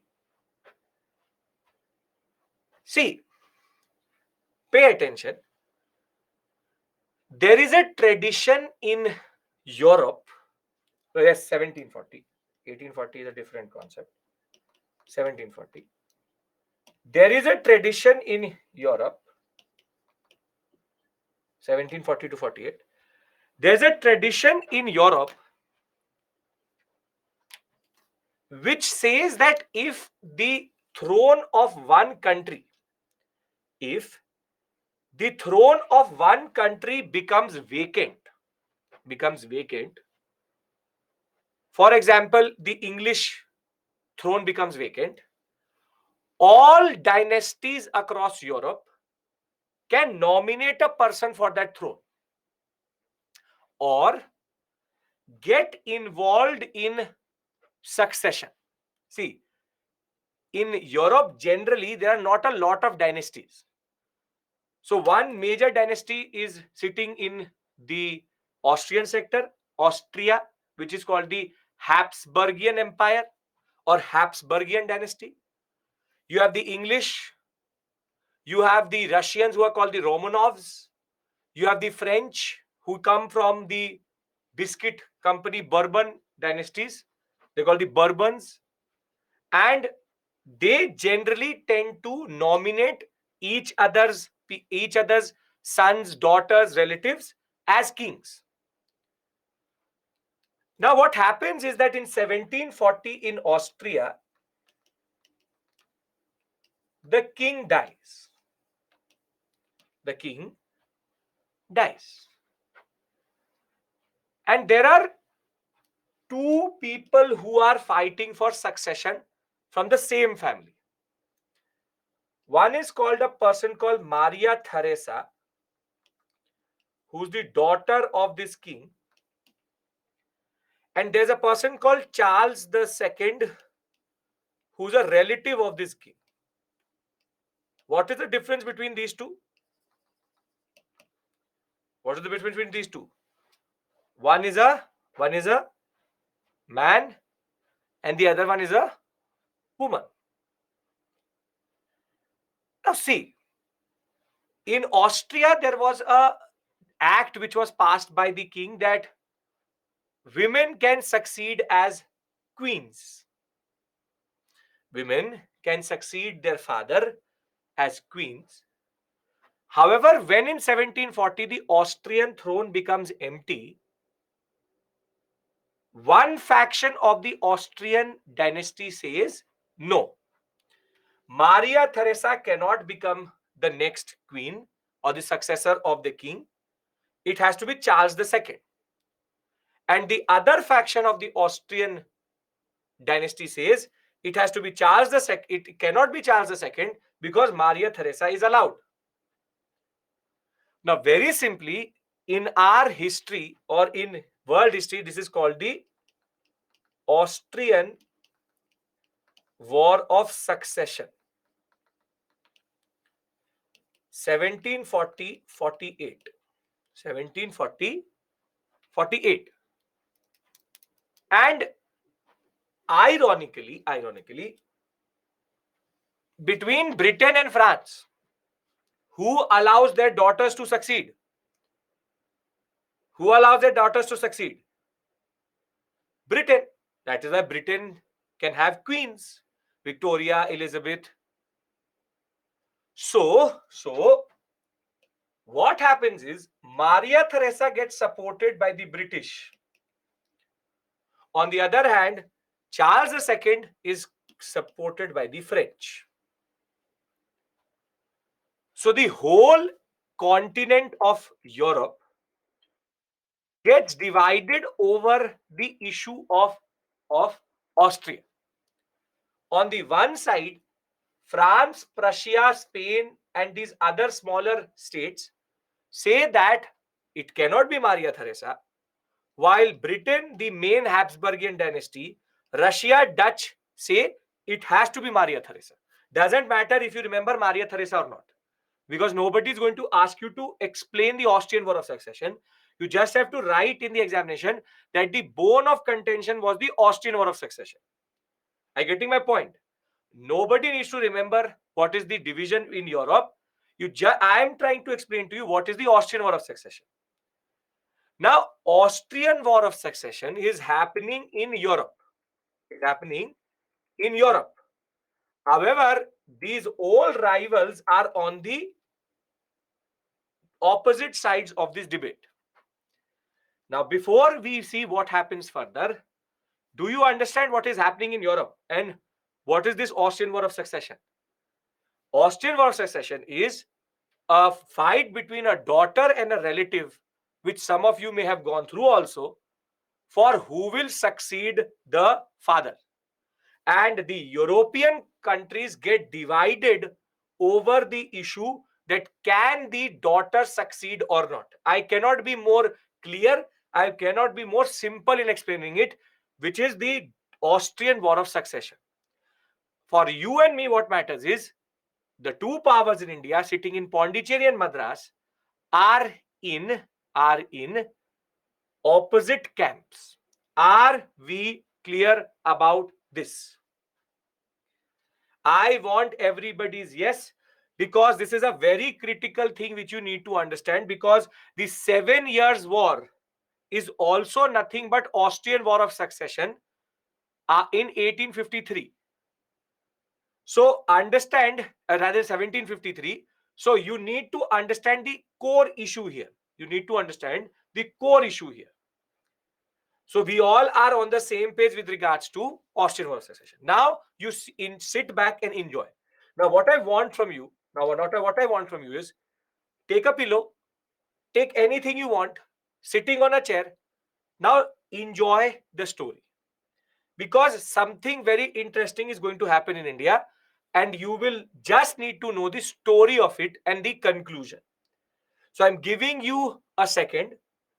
Try to go into a comfortable position, because I don't want you to be in an attention position, because you just have to see the drama which is going to unfold in Carnatic. If you are comfortable, I will be happy to start the story of the first Carnatic War. Sab mast hai? All good? Very good. Ready. Okay, perfect. Now, this is the first Carnatic War. This is the first Carnatic War. So I'll use these handmade maps because they will help you in understanding. So you have the Bay of Bengal, you have the Arabian Sea, you have Pondicherry and Madras. And the capital of the Carnatic state is a place called Arcot. This is the capital of the Carnatic state. Now they see Duplex. Now pay attention. Duplex says to the British that okay, we are fighting in Europe. Okay, we are fighting in Europe. But that doesn't mean that you and me have to be, or the English and the French have to be irrational in India. It's a very good suggestion which Duplex is giving, that okay, our nations are fighting in Europe. Good thing. Bad thing, let it be in Europe itself. Let it be in Europe itself. We do not need to complicate our existence in India. I am not going to be aggressive, or I will not intervene and do anything which is aggressive. You can also be perfectly peaceful in India. So Duplex is very, very sensible. He says we should not destroy our own comfort in India for something which is happening in the European sector. And this is the period between 1746 and 48, last 2 years of the War of Succession. He wanted neutrality. Sure. Now, there was a set of ships.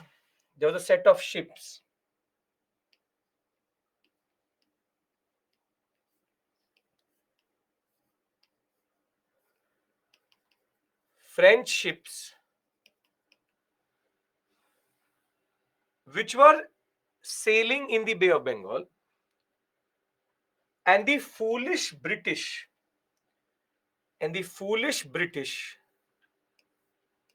first act, British seize these ships in hostile manner. Now tell me, who is the aggressor here? Who is the aggressor here? Who is the aggressor? British. So now Dupleix said, I told you, you should not have done this. You should not have done this. I told you, don't be aggressive in the Bay of Bengal. So now what will happen is that the French, they will mobilize their forces from Mauritius. So from Mauritius, a whole contingent will come, and they will capture Madras, and they will, French, capture Madras. That the French have very simply done aggressive Madras. They have done an aggressive move. They have done an aggressive move. Now, the French are controlling Fort St. George. What should the British have done now? What should the British have done now? It's a French and British interaction. The British should have fought with the French. Yes or no? The British should have retaliated.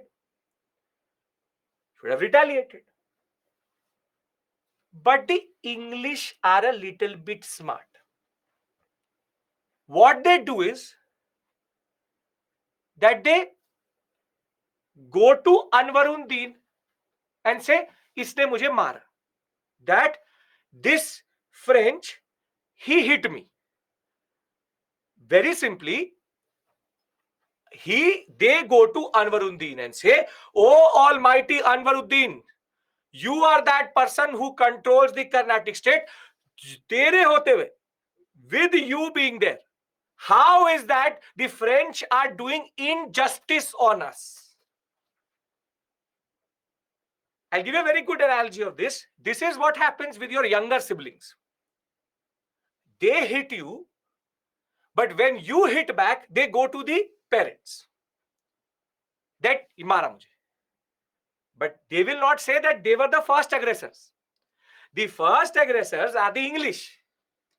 But the English are saying, hum to kuch kar hi nahi rahe the. We were not doing anything. We were just chilling around in the Bay of Bengal. These French came from Mauritius, took our colony. You, Anwaruddin, you are standing there and not saying anything. So the British have played a very interesting card here. They don't want to show to Anwaruddin that they are an aggressive power.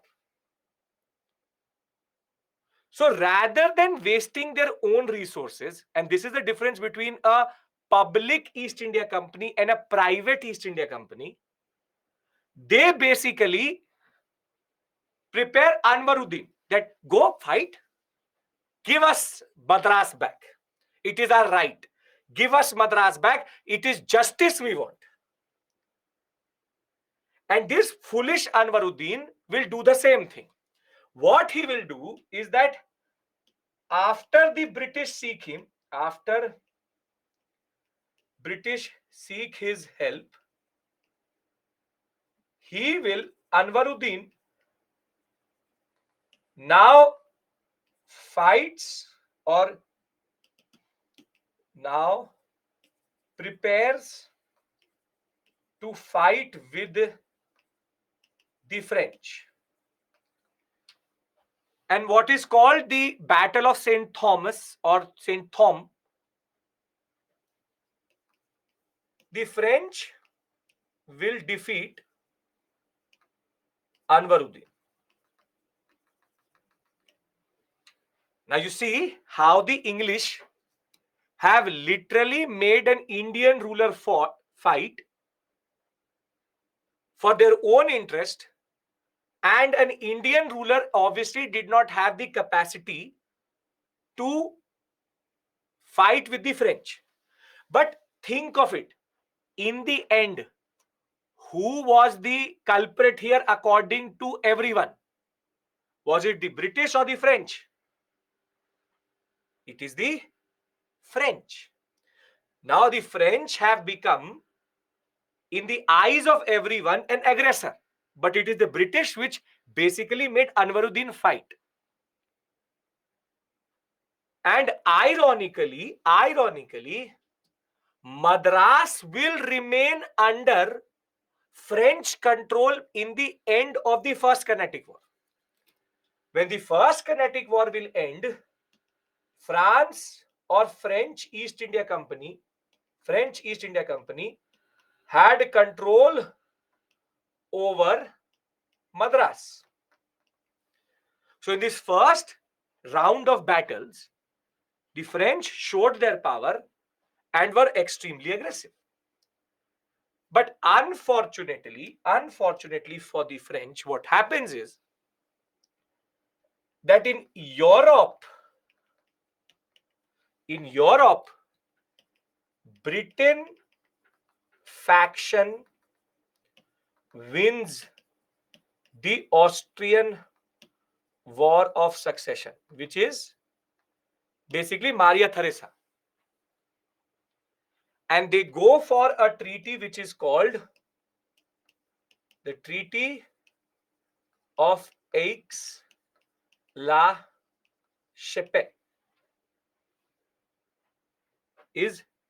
Aix-la-Chapelle.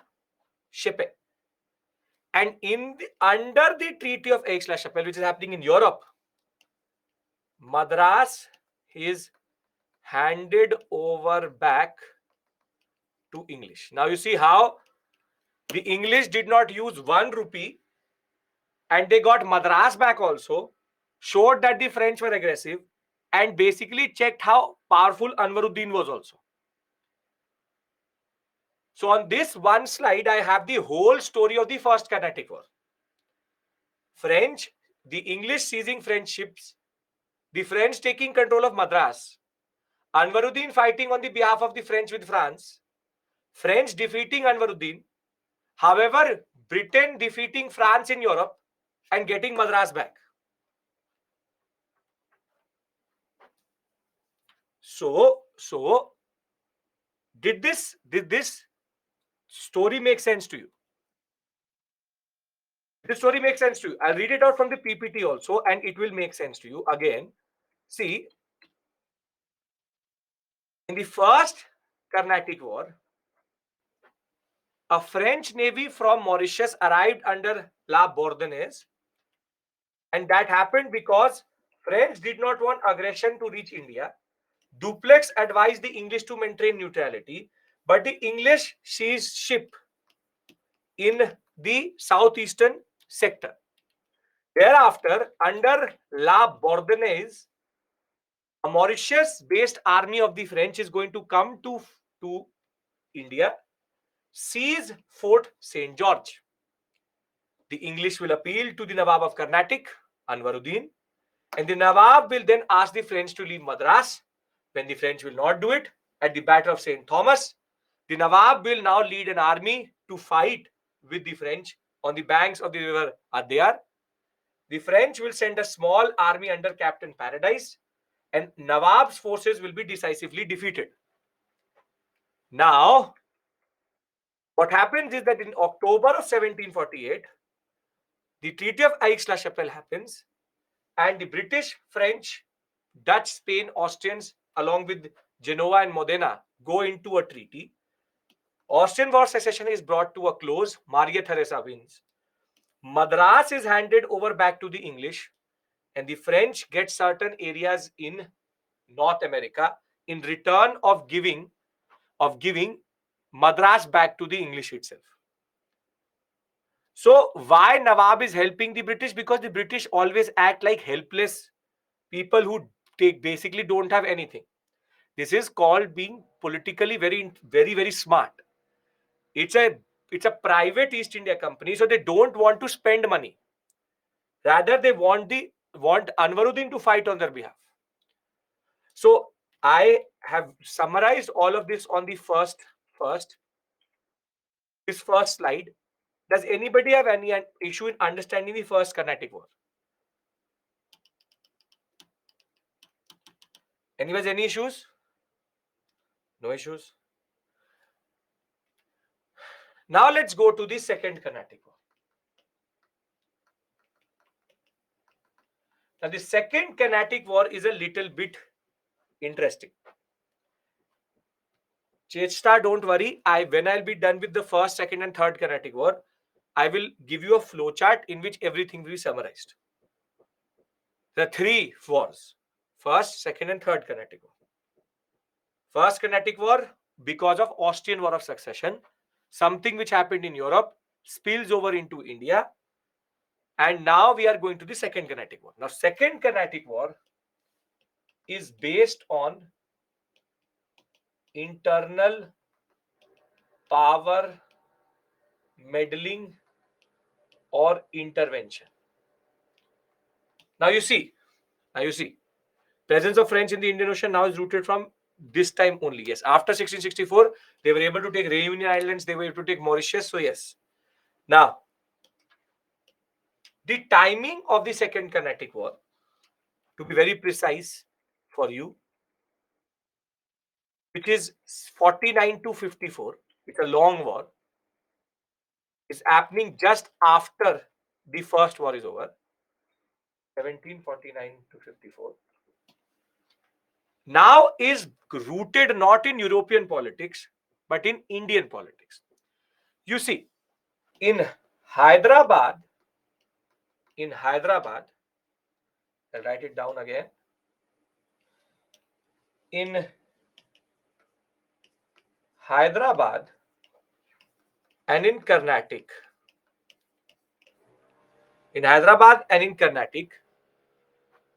there are two factions which are developing. You can see Hyderabad and Carnatic properly? Yes or no? Can you? There's no line in between Hyderabad and Carnatic? Yes? Okay. Clear. Okay. So there is, okay, I'll do one thing because I can see it in front of the screen I have. So sometimes when it gets little bit modulating in speed, it happens. Okay, no issues. Hyderabad and Carnatic. Now it is not there. Purna and Saloni. I could see it on my screen in front of me. So I know sometimes it happens. Here you have Nizam ul Mulk, and here you have Dost Ali. Now Nizam ul Mulk dies. And there are two people who want to fight or are fighting for who will become the next successor. One is called Nasir Jang and the other one is called Muzaffar Jang. And it was presumed that Dost Ali would be able to easily succeed. But vis-a-vis Anwaruddin,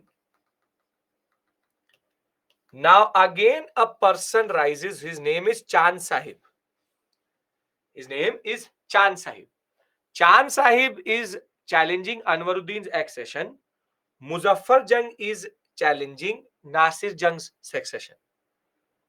Now, is this a good situation when you have eagles and vultures like the British and the French revolving around Indian politics, which is political turmoil and conflict? It isn't. Because now they can use this confusion to their advantage. And this is what happens. See, Muzaffar Jang and Chand Sahib got support from the French. That we, the French, want Chand Sahib and Muzaffar Jung to come to power. And obviously, after using the Anwaruddin, Anwaruddin and Nasir Jung are supported by the English. Are supported by the English. Wherein, now you can see that these European powers are taking sides in Indian politics. Why? Because if your nominee wins, they would get good concessions. That is the foolishness of Anwaruddin Sham, that he was not even properly nominated as Nawab, and Anwaruddin actually intervened. So let's be very honest. You would have done it in your life also, which is to take sides when it comes to somebody succeeding someone, and you would have done it so as to get advantages. So as to get advantages. So both these powers are now intervening and supporting local rulers. So on one side you have the French, you have Chand Sahib, and you have Muzaffar Jung. And on the other side, you have the English, Nasir Jung,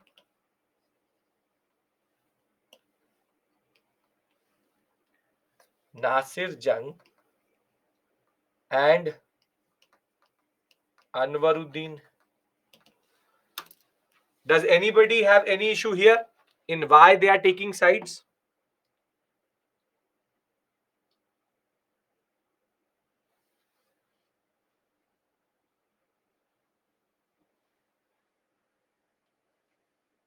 No?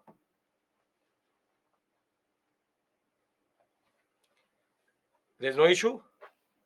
It's all for advantages. It's all for getting your own people into place. Hyderabad, there's a political struggle. Carnatic, there's a political struggle. Nasir Jung and Anwaruddin are supported by the English. Muzaffar Jung and Chand Sahib are supported by the French. And now they're playing kingmakers in Indian politics. This is where our Indian rulers were very myopic, that they never ever actually understood that the British were using them, that the British or the French were using them. Now the first round of hostilities start. And what happens is that in the first round of hostilities, French are able to dominate and defeat the English nominees and presence, like they did in the first Carnatic War. So what happens is that Muzaffar Jung is able to kill Nasir Jung, and Chand Sahib is able to kill Anwaruddin. All because of the effective help of the French. And this is really the power of Dupleix. Dupleix at this point of time is showing a lot of character in the way he is operating in India. Now the point is there is a son of Anwaruddin, and his name is Muhammad Ali. He is still alive, and he was sitting in a place called Trinopoli. Trinopoli. 1 second.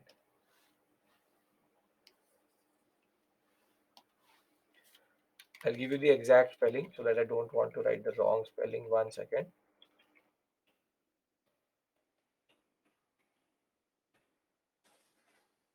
Trichinopoli. It is basically Trichri. Trichinopoli. Okay.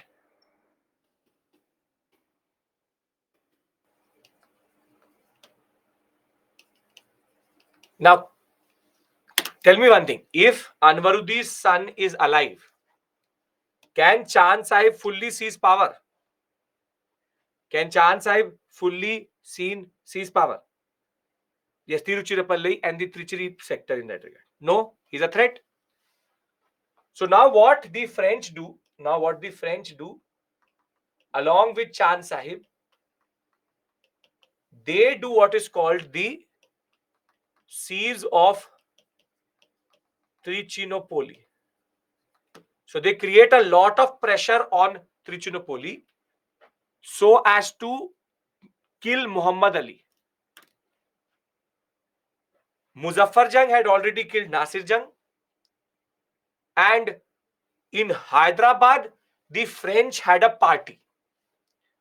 In Hyderabad, the French literally had a party wherein the French were given the northern Sirkars. A person called Debussy was now sitting in Hyderabad. They were given multiple concessions in this sector, and French were extremely happy to control Hyderabad. However, Muzaffar Jung, in the process of, in this happiness of becoming the king, will actually die, and a person called Salabat Khan will be established by the French in his place. But the French control Hyderabad right now. As of right now, if you, this is the scenario, who has the upper hand in this conflict? Who has the upper hand in this conflict? It seems that the French are going to run away with this battle, and nobody is going to actually be able to dominate. Now the English will send a person, the biggest bastard of India, and there is no other word for that person.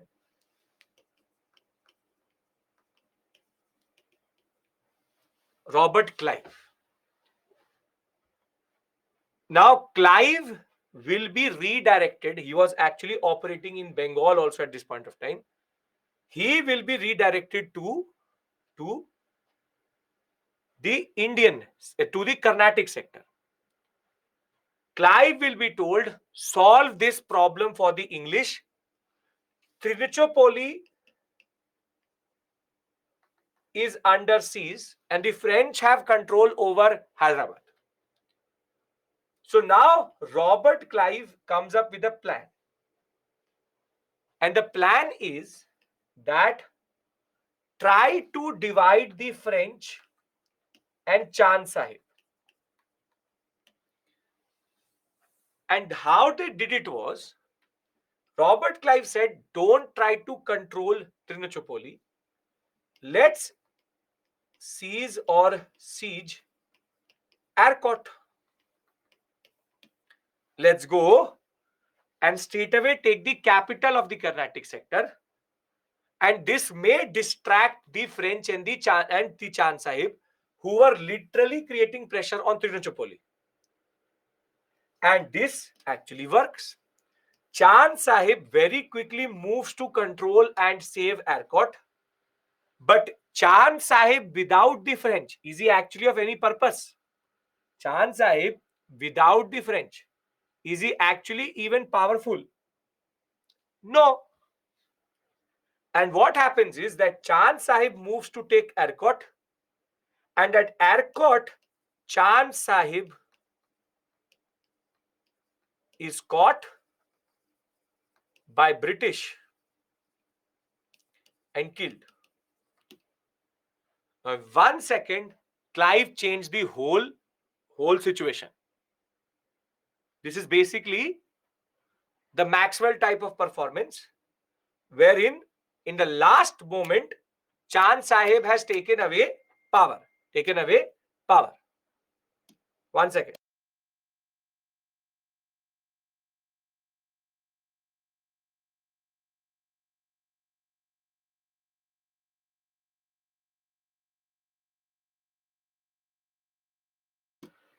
Okay. So I have an announcement, but I'll tell it to you once I've completed the story. So Chand Sahib is caught by the British and killed. And at the last moment, the British turned the tide of this war. The British turned the tide of this war. Wherein they just changed the whole situation in such a way that now the French are not able to create pressure on Muhammad Ali, and Chand Sahib is killed. And the British thereafter will move to Hyderabad and remove the French nominee. And within 1 year, the war, the English will win the war, and the Treaty of Pondicherry will be signed. And very simply, when it came to actually winning, the British will succeed. All because of distracting Chand Sahib and French, and very simply, then installing Muhammad Ali as the ruler. Try to understand the story again. It's very straightforward. There are two camps in this war. Initially, French are able to defeat both the nominees. Nasir Jung is killed, Anwaruddin is killed. However, there is the son of Anwaruddin is sitting in Trinopoli. Trinopoli, they need to now capture Muhammad Ali. That is going to take time. The French will get distracted in Hyderabad, and in order to turn the tide, the English will try to distract the French or Chand Sahib by taking Arcot. When they are able to separate these two powers, Chand Sahib was a sitting duck, and the British will strike there, install a Muhammad Ali, and then go and take Hyderabad, and then sign a treaty in which the British were able to get everything and the French get nothing. So, in a way, the French were not able to seize a very important opportunity. And duplex, more than that, the French state will retaliate against duplex. And most important aspect, he will be recalled back. They will say duplex is useless, send him back. And a person called Arthur de Lally will be sent to India. He was not a good ruler and not a good general. So repeat this story from the PPT. I will give you a summary of all these wars, don't worry. To repeat the story of this war, I will go to the PPT. Civil war situation in the Hyderabad and Carnatic sector. Interfering in local disputes has already started. In Carnatic, Chand Sahib and Anwaruddin were fighting, and in Hyderabad, Muzaffar Jung and Nasir Jung were fighting. Provision of Treaty of Pondicherry, I'm telling you. Thereafter, this division, Nasir Jung gets the support of English. Muzaffar Jang gets the support of French. Dost Ali, Anwaruddin got the support of English. Chand Sahib got the support of the French. Now, the combined armies of Muzaffar Jang, Chand Sahib, and the French defeated and killed Anwaruddin at the Battle of Ambur. Does not matter. Does not matter that you remember these names, but Ambur Star Biryani you would have known. Thereafter, Chand Sahib was appointed as the Nawab, while Muhammad Ali, the son of Anwaruddin, fled to Trinopoli. French and Chand Sahib now surrounded Trinopoli. At the same time, Nasir Jang will also lose his life by 1750. Now, as soon as Nasir Jang is killed, Muzaffar Jang is appointed in Hyderabad. Duplex will be appointed. Now you see the concessions. These are the concessions. Duplex will be appointed the governor of the Mughal territories south of River Krishna. Basically, he's been given the position of Subedar. Territories of Pondicherry and Mauslipatnam will be fully given to the French. No rent now. And northern Sirkars, that whole sector, what is called the northern Sirkar range, mountain range, that whole sector is given to the French. Now, at the same point of time, the French acquired the northern Sirkars from the Nizam. They will appoint a person called the Busi in Nawab's court, but Muzaffar Jang will be killed in couple of months, and a person called Salabat Jang will be established, will be brought in by the French to sit in the throne in their name. At this point of time, it seems that the British will lose. However, the English gain momentum by the siege of Arcot in 1751. Robert Clive was directed to go to Arcot and divert the pressure away from Trinopoli, force Chand Sahib to return to Arcot. Trinopoli will be relieved of the siege, and ironically, and this is a point I will tell you when I will talk to you about Mysore, Clive was able to convince Marathas, the Thanjore sector, and the Mysorean state that it was in their interest to defeat Chand Sahib. Chand Sahib will be executed in Shirangam, and Muhammad Ali will be made the Nawab of Arcot. And in the end, the French will recall Dupleix and conclude under Godeyu.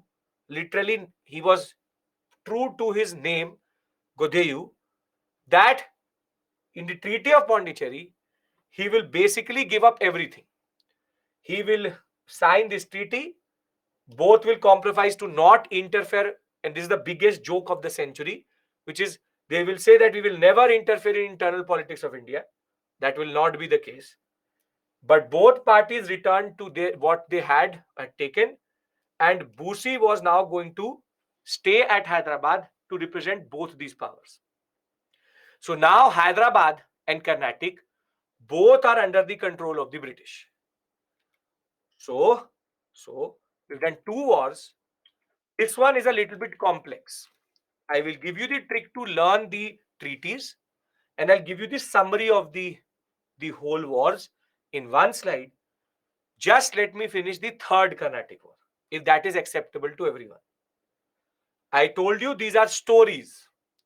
I'm telling you these stories, but their consequence is important. Okay, the announcement for batch 6 and 7 students is, I think your certain part of economics was left, which the subject member expert is also pushing. So tomorrow on 11th November, 11/11/2023, you will have the economics class by Shyam sir vis-a-vis 12 p.m. to 7 p.m., which is basically intersecting with the weekend batch. Please note this for the students who were not able to complete economics certain portion, batch 6 and 7. Please note this, very, very important for your understanding. And if you want to join, you have to just join between 12 to 7 tomorrow. Done? Can we now go towards third Carnatic War and close the story of the Carnatic Wars?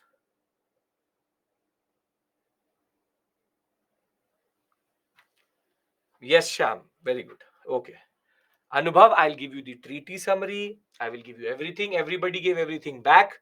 But the English now have effective control over the Carnatic and in a way also the control over Hyderabad.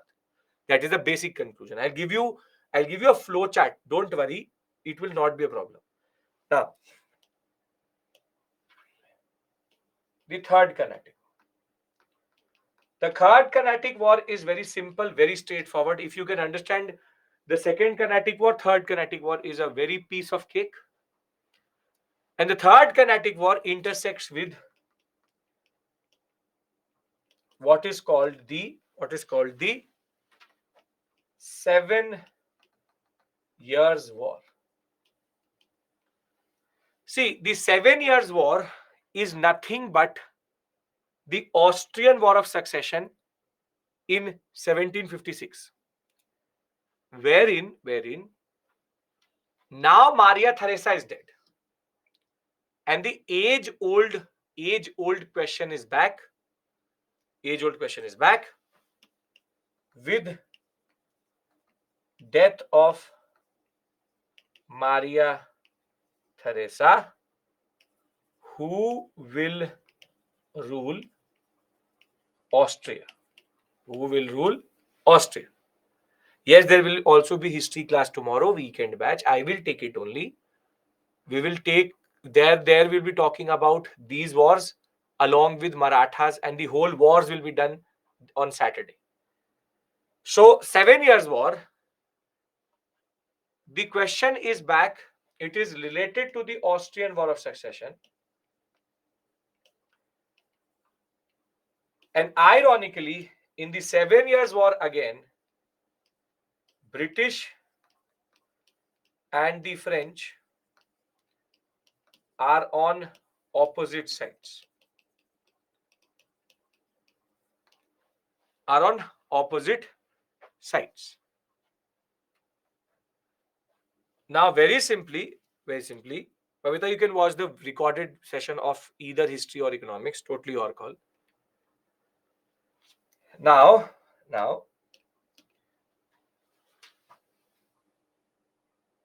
in the third Carnatic War,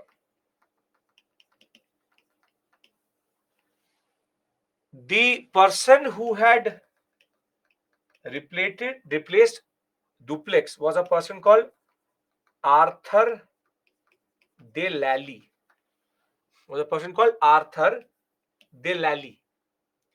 Now, Lally was not a very good commander.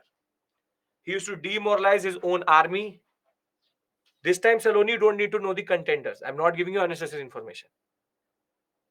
Arthur de Lally is not a good commander. He demoralizes his own army.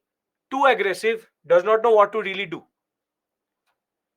Now, as soon as the 7 Years' War start,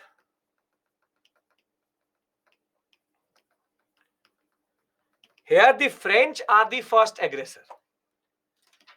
French try to take Madras, try to take Mauchlypatnam, and also try to take what is called Vishakhapatnam today. It used to be called Vazingapuram, but it is called now Vishakhapatnam. In all three areas, the English were there. Now, whilst they were able to hold on to Vishakhapatnam and Mauchlypatnam, in Madras, when the French seized Fort St. George, Delali does not get reinforcement from his own country, wherein the crown was not very sure that they wanted to get involved in India. And herein lies that concept that if you want to sneeze in India, you have to go till the crown and come back to ask that question. And when the French will not be able to hold on to Madras and there was no reinforcement, Clive will again get involved. He will defeat the French in what is called ominously the Battle of Vandewash. And in the Battle of Vandewash, Madras will be liberated, Clive will win, and Delali will be taken as a prisoner of war and taken to London.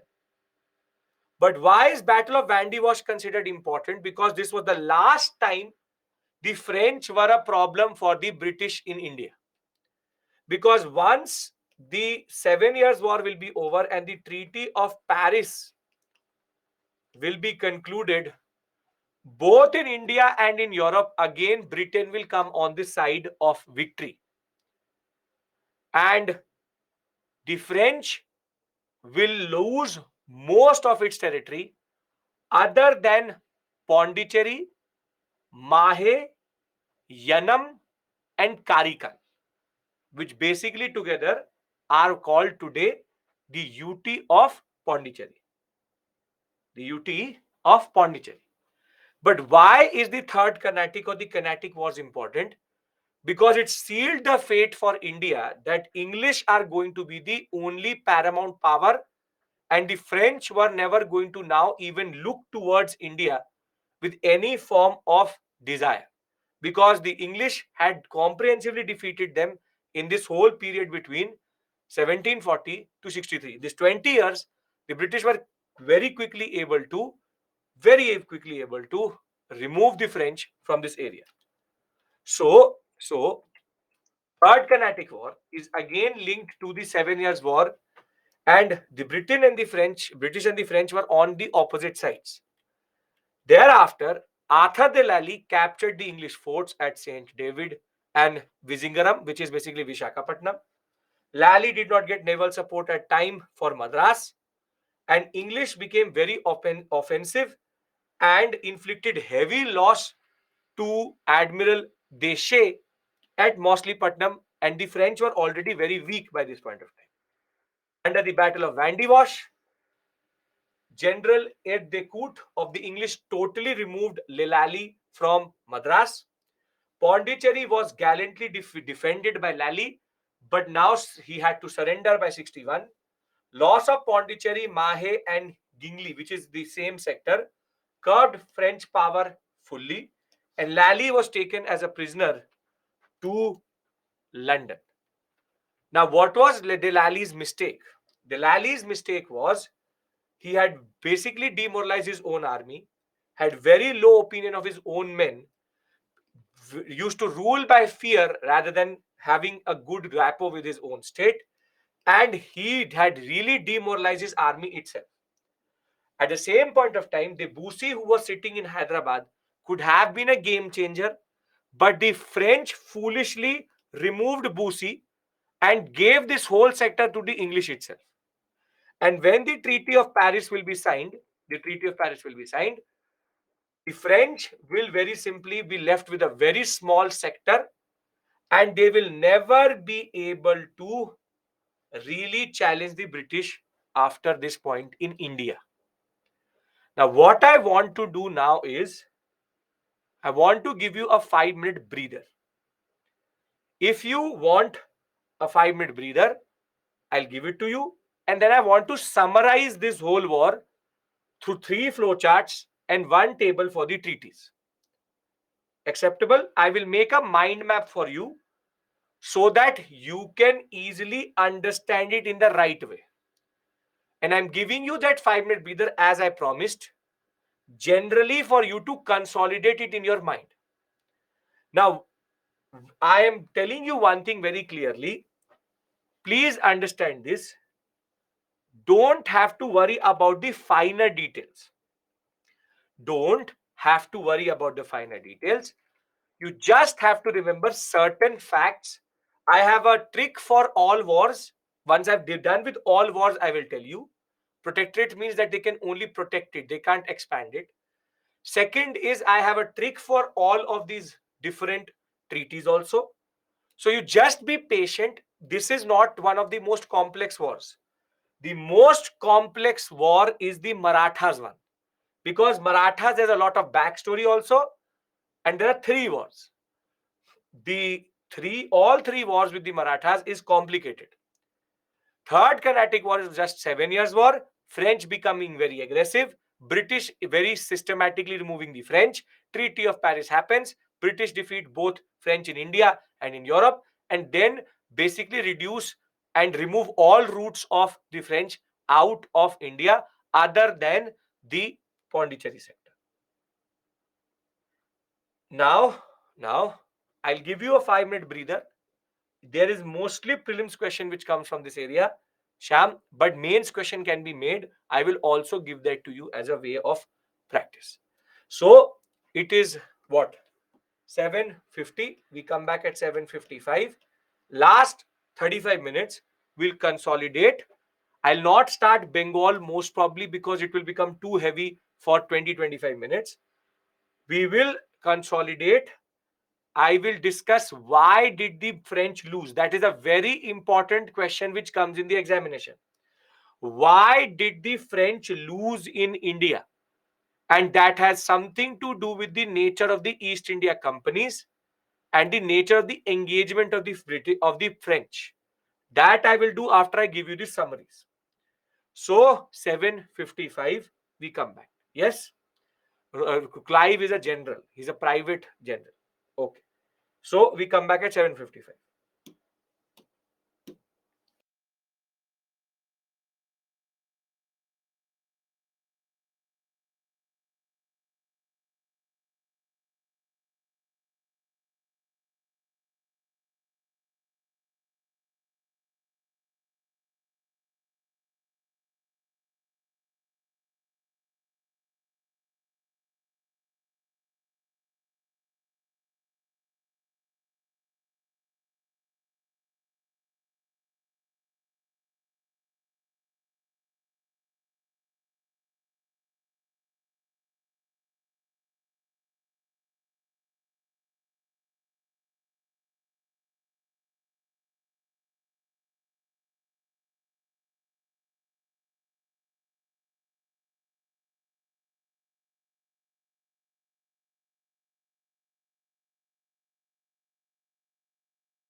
Okay, let's understand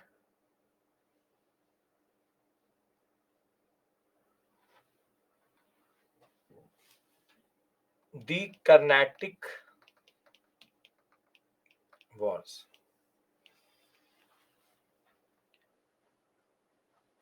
The summary of the First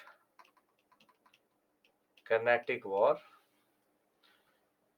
is very straightforward.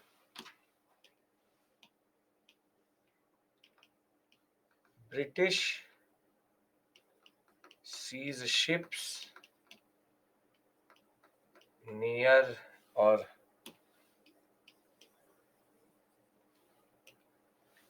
British seize ships of French in Bay of Bengal.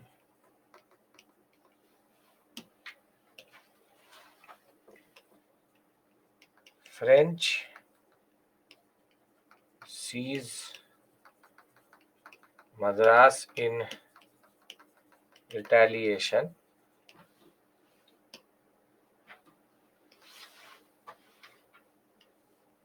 Austrian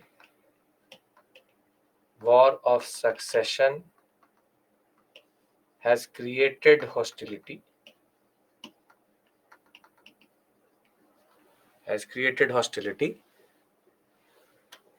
Thereafter,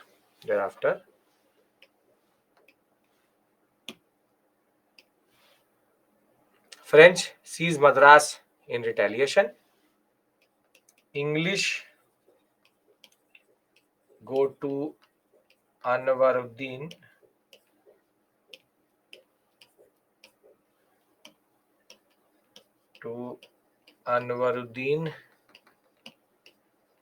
to ask for French to leave.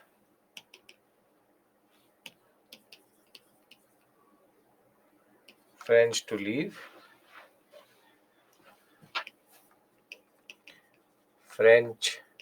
refuse. Anwaruddin attacks the French near Pondicherry.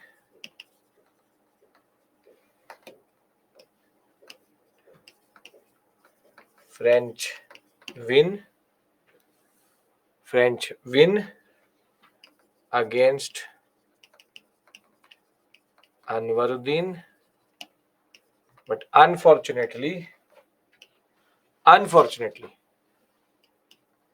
the British win the Austrian War of Succession, and what you have is the Treaty of Aix-la-Chapelle.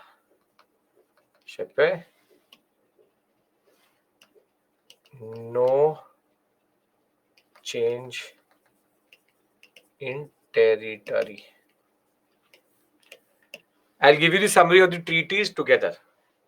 Does anybody have any issue in understanding these 3, 4, 5, 6, 7, 8, 9 points? Does anybody have any issue in understanding this? It's a very straightforward thing. Okay. The more difficult one is the Second Carnatic War.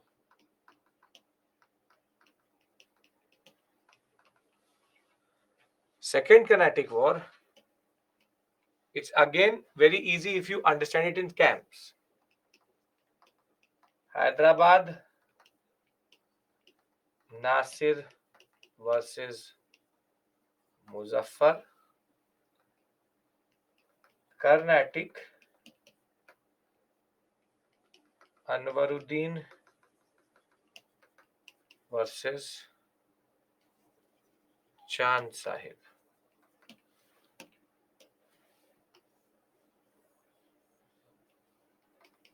English support,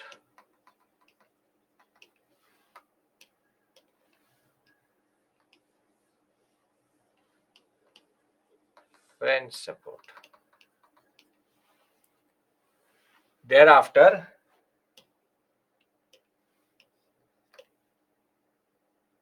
French Chand Sahib, Muzaffar win over and kill Anwaruddin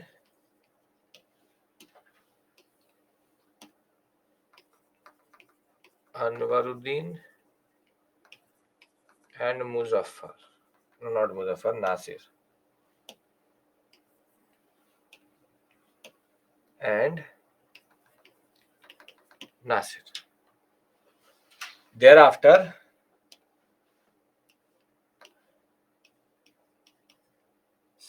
what we call as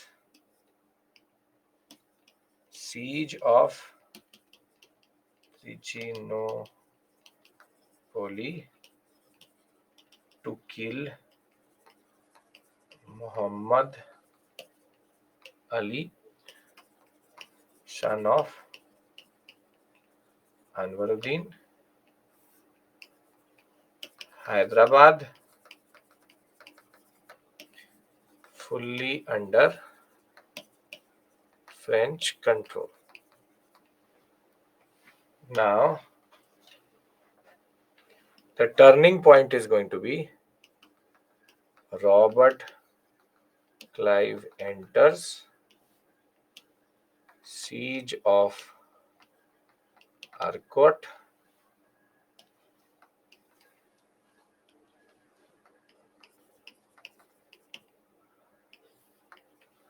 and Chand Sahib isolated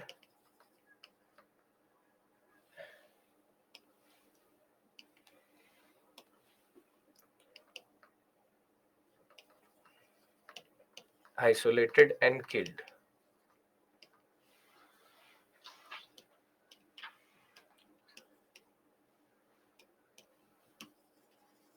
Muhammad Ali installed as Carnatic king. English wrestle Hyderabad away, and you have what is called as the Treaty of Pondicherry. So again, simple 1, 2, 3, 4, 5, 6, 7, 8, 9, 10. Anybody? These 10 issues. 5 is Robert Clive will enter, which is British will send Robert Clive to fight. Siege of Trinopoly is that they wanted to kill Muhammad Ali, the son of Anwaruddin, to take fully Carnatic sector. 8 and 9 is that Muhammad Ali will be installed after Chand Sahib is killed. With a Carnatic under them, the British will now concentrate on Hyderabad and take away the power away from the French. 6 is siege of Ercot, distract the French and the Chand Sahib who were in Trinopoly to attack Chand Sahib alone. Treaty of Pondicherry, I will tell you when I will reach there, and listen to me. I told you that I will give you the treaties together. So, are we clear about the sequence of what is happening? I will give you one slide, the treaties together. 8th point is Chand Sahib killed, Muhammad Ali installed. Nothing big, nothing too complex to understand, because Muhammad Ali was the British nominee. Now, Shweta, I'll tell you what type of question will come. Don't worry. For that, I have to teach you something else, and then I'll give you the question. Understand this point very clearly. This is for your satisfaction. Because nobody can write what I've written in 250 words. Nobody can write what I have written down in 250 words. You can't make flowcharts in the examination. And if you try to write the whole story, it will not be able to come in 250 words. So mostly the question is not going to be, tell us how the first Carnatic War happened. Tell us how the third Carnatic War happened. That is not how the question is going to be asked. They will ask you about something which is basically a type of analysis based question. That what are the implications of the Carnatic Wars? What are the ways in which the British were able to take away power? It's not going to be stories. UPSC can ask you a question only on the analysis of this war, not on the way the war was fought. Are we clear about this point? Because it has taken me close to 1.5 hours to explain the story to you. Imagine you writing this story down, and I can challenge you that you cannot write this whole story with all details within 250 words. 150 for sure not. Because it's a very long story to be written down, and it will be a very easy question from the British, not from the British, from the UPSC to ask you something like this. Because it's a very easy question. Because they're only asking you a story. Rather, they'll ask you the analysis. Getting my point? This is for your satisfaction because somehow you want to hear the story 3 times in 3 different ways. Can we write the answer for question in mains examination? I'm telling you, you can't make a flowchart like this. Never give the answer of a question in the examination with a flowchart. Can't tell it to the examiner. This is what I know. Figure it out. That yahi mujhe pata hai. This is what I know. Check it out. Can't do that. Muzaffar Jang died automatically. You can't leave it to the examiner to figure out all of these things. Yes, sir. So why you teach us how to write important topics in 250? Meaning? Why not teach us how to write important topics in 250? And I'm telling you, it's not humanly possible to write 250. So why should I make you write this in 250 words? Where it will come to be writing 250 words, I will tell you. What's see, there's a very interesting question which comes to me, which is that if we will be not asked a question, why are we doing this? Because if you don't understand what is happening, how can I just say Treaty of Pondicherry, Treaty of Aix-la-Chapelle, Treaty of this? You have to go through this process, I told you, just to understand the wars and how British are operating in India. So you will always give in the examination introduction in paragraph, body in points, and conclusion in paragraph. But you can't write these 10 points and within the word limit of the examiner. I cannot emphasize enough. UPSC doesn't really care about the story. UPSC cares not about the story, but how to operate in this sector. Are we clear? There are implications of this war which they are more interested in. Are we clear? Yes. Okay. Now we move to the third summary, which is the third Carnatic War.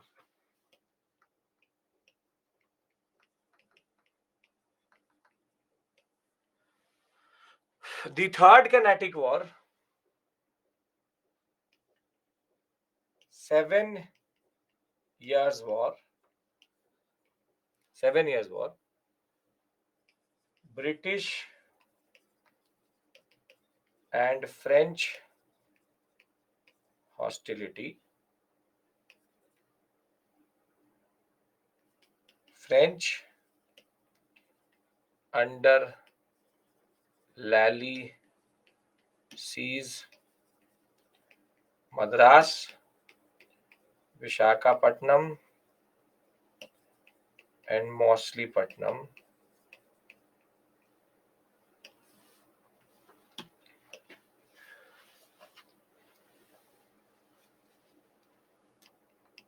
English respond by aggressive fighting and retaliation.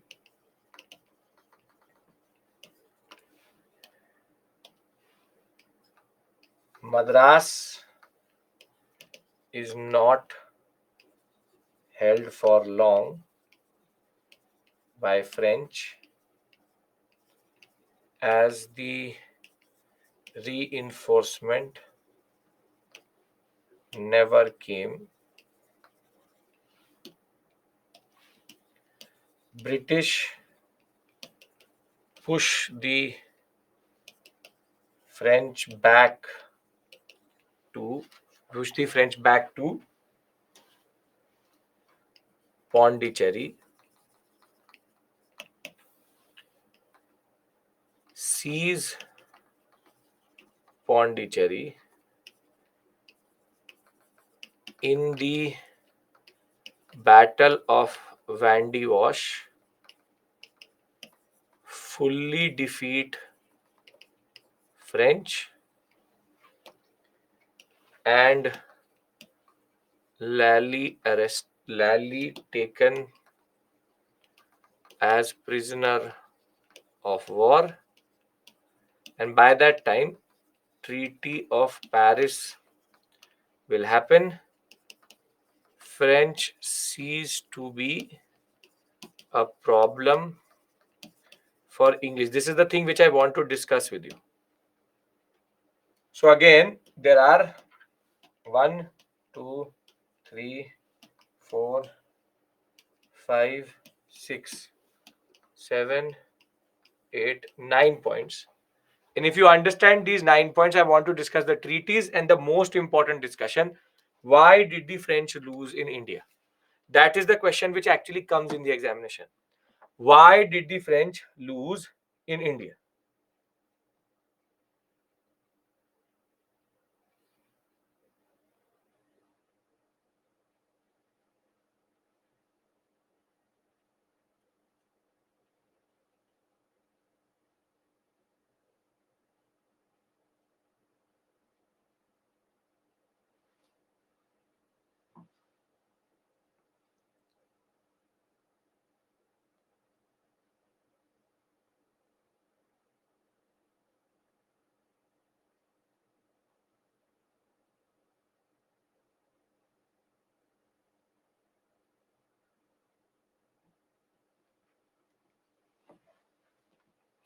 Can I give you the treaties?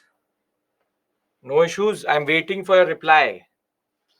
Can I give you the treaties on one slide? You all are looking like I asked you to run a marathon with me. And this is not even the hardest war. Okay. Now, Treaty of Aix-la-Chapelle.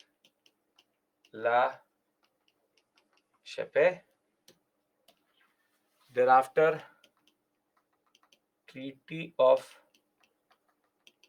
Pondicherry and Treaty of Paris.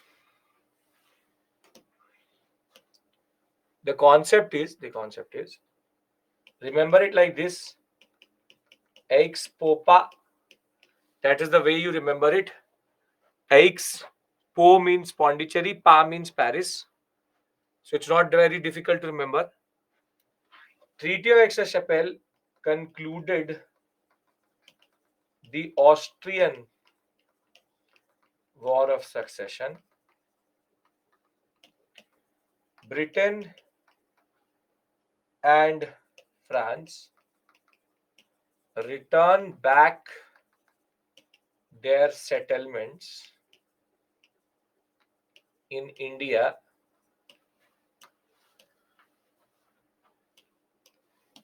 though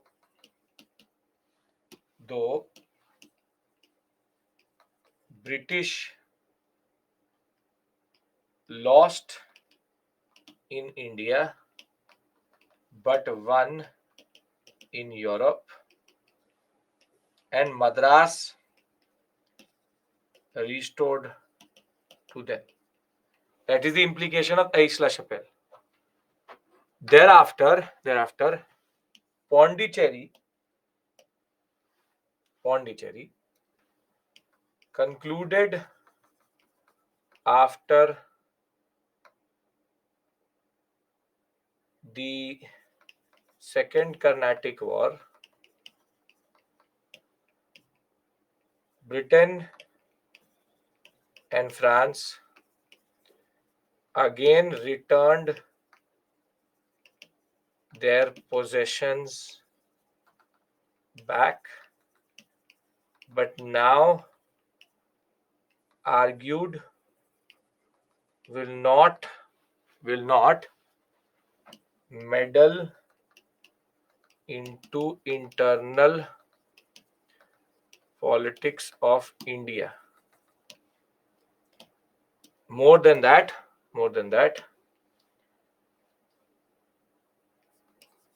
the Hyderabad and Carnatic sector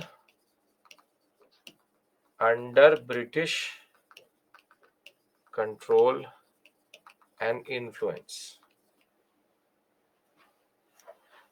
Treaty of Paris is concluded after the 7 Years' War. French restricted to Pondicherry, will not claim as a power in eastern coast. British assert domination. Are we clear with regards to these three treaties also? The implication of the war, I'm coming to that.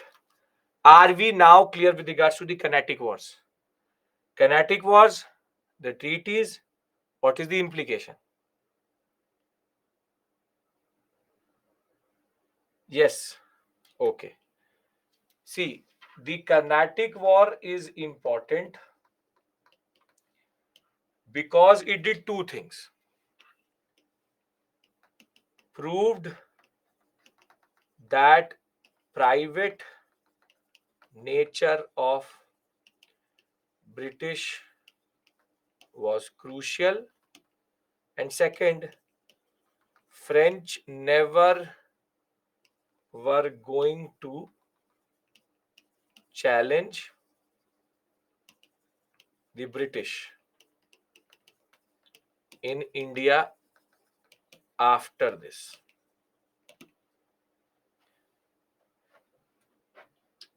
Are we clear about this? Because now we have to discuss why French lost. Why did the French lose? Yes, Deepika.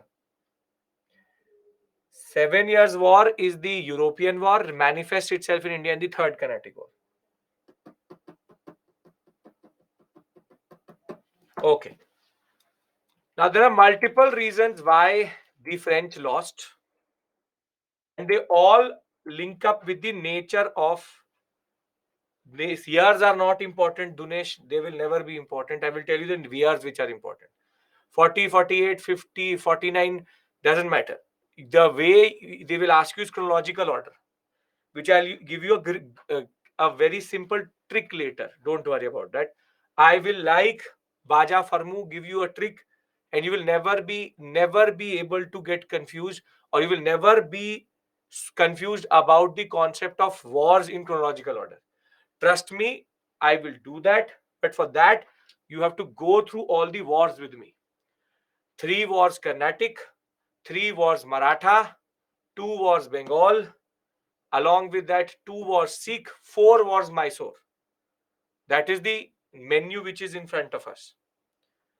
Now, why did the French lose? The French lost for a very simple reason. French East India Company was a state undertaking. For everything, they need to take crown approval. So their lethargic nature cost duplex also and de Lally also. While on the other hand, East India Company was a private entity, so very quick to take decisions. And the basic point is the French were taking too much to fight amongst on themselves. They could have concentrated in one sector and that would have allowed them to win. So they don't understand the complex nature of polity in India properly. And more than that, the English were always a better naval power than the French. But the French only were able to win circumstantially. Whenever the English wanted, whenever at this point they wanted, they could easily intervene and defeat the French. And therefore, it is a dependency of the governmental sanctions, which meant that majority of the French decisions were taken by the monarchy. So they were always in a disadvantage of taking very quick decisions. On the other hand, the English East India Company allowed independently. Clive could independently take a decision. On the other hand, the structure of the company was also very important because this public nature is the reason why they lose. So I will very categorically, I'll give you a mains question here. And as a Diwali gift, which is Happy Diwali to all of you, I'll leave you early 5 minutes because you've endured too much. So I'll give you a mains question to practice. What I expect from you is that between tomorrow and day after, Saturday and Sunday, you do come on Monday having revised once this whole section. So very simply, the question which can come are two types.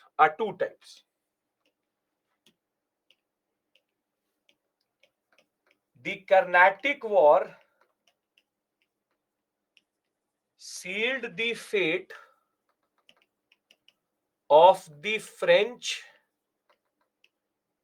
in India. You will get 5 more questions when the weekend test is going to come. Sealed the fate of the French in India. Comment. And second is the nature of the East India companies of the English and the French was crucial in Indian affairs. Demonstrate.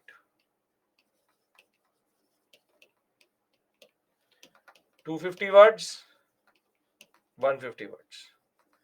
Now you get it. What type of question can come? There will be weekend batch tomorrow, but there's an extra class for the economic students. I will be there with Modern India again, with the same show, same actors, same people. So please understand that the first question is asking you how, or what is the significance of the Carnatic War, which is Battle of Vandivash and the French being removed from India properly. So to talk about the Treaty of Paris and its implications. And the second question is asking you that how throughout the Carnatic War, multiple mistakes were done and delays were there, specifically in the Third Carnatic War, because of the nature of the French East India Company. The only Diwali holiday you have is on Sunday. Monday, we meet again. So, thank you. I will see you tomorrow if you are in weekend batch, which is 12 to 8. You have an extra class for economics. Have a very safe and very prosperous Diwali. Do not burst crackers. As it is, you are dying in Delhi and you don't need to make every city in India as Delhi. And please be safe through this process. Happy Dhanteras to you and happy Diwali to you. I meet you again same time on Monday. And just remember, the stories don't matter, the implications do. Second question is about private and public. First question is about why Carnatic important, right? So we stop here today. I will see you on Monday. Thank you. Take care and Bye bye.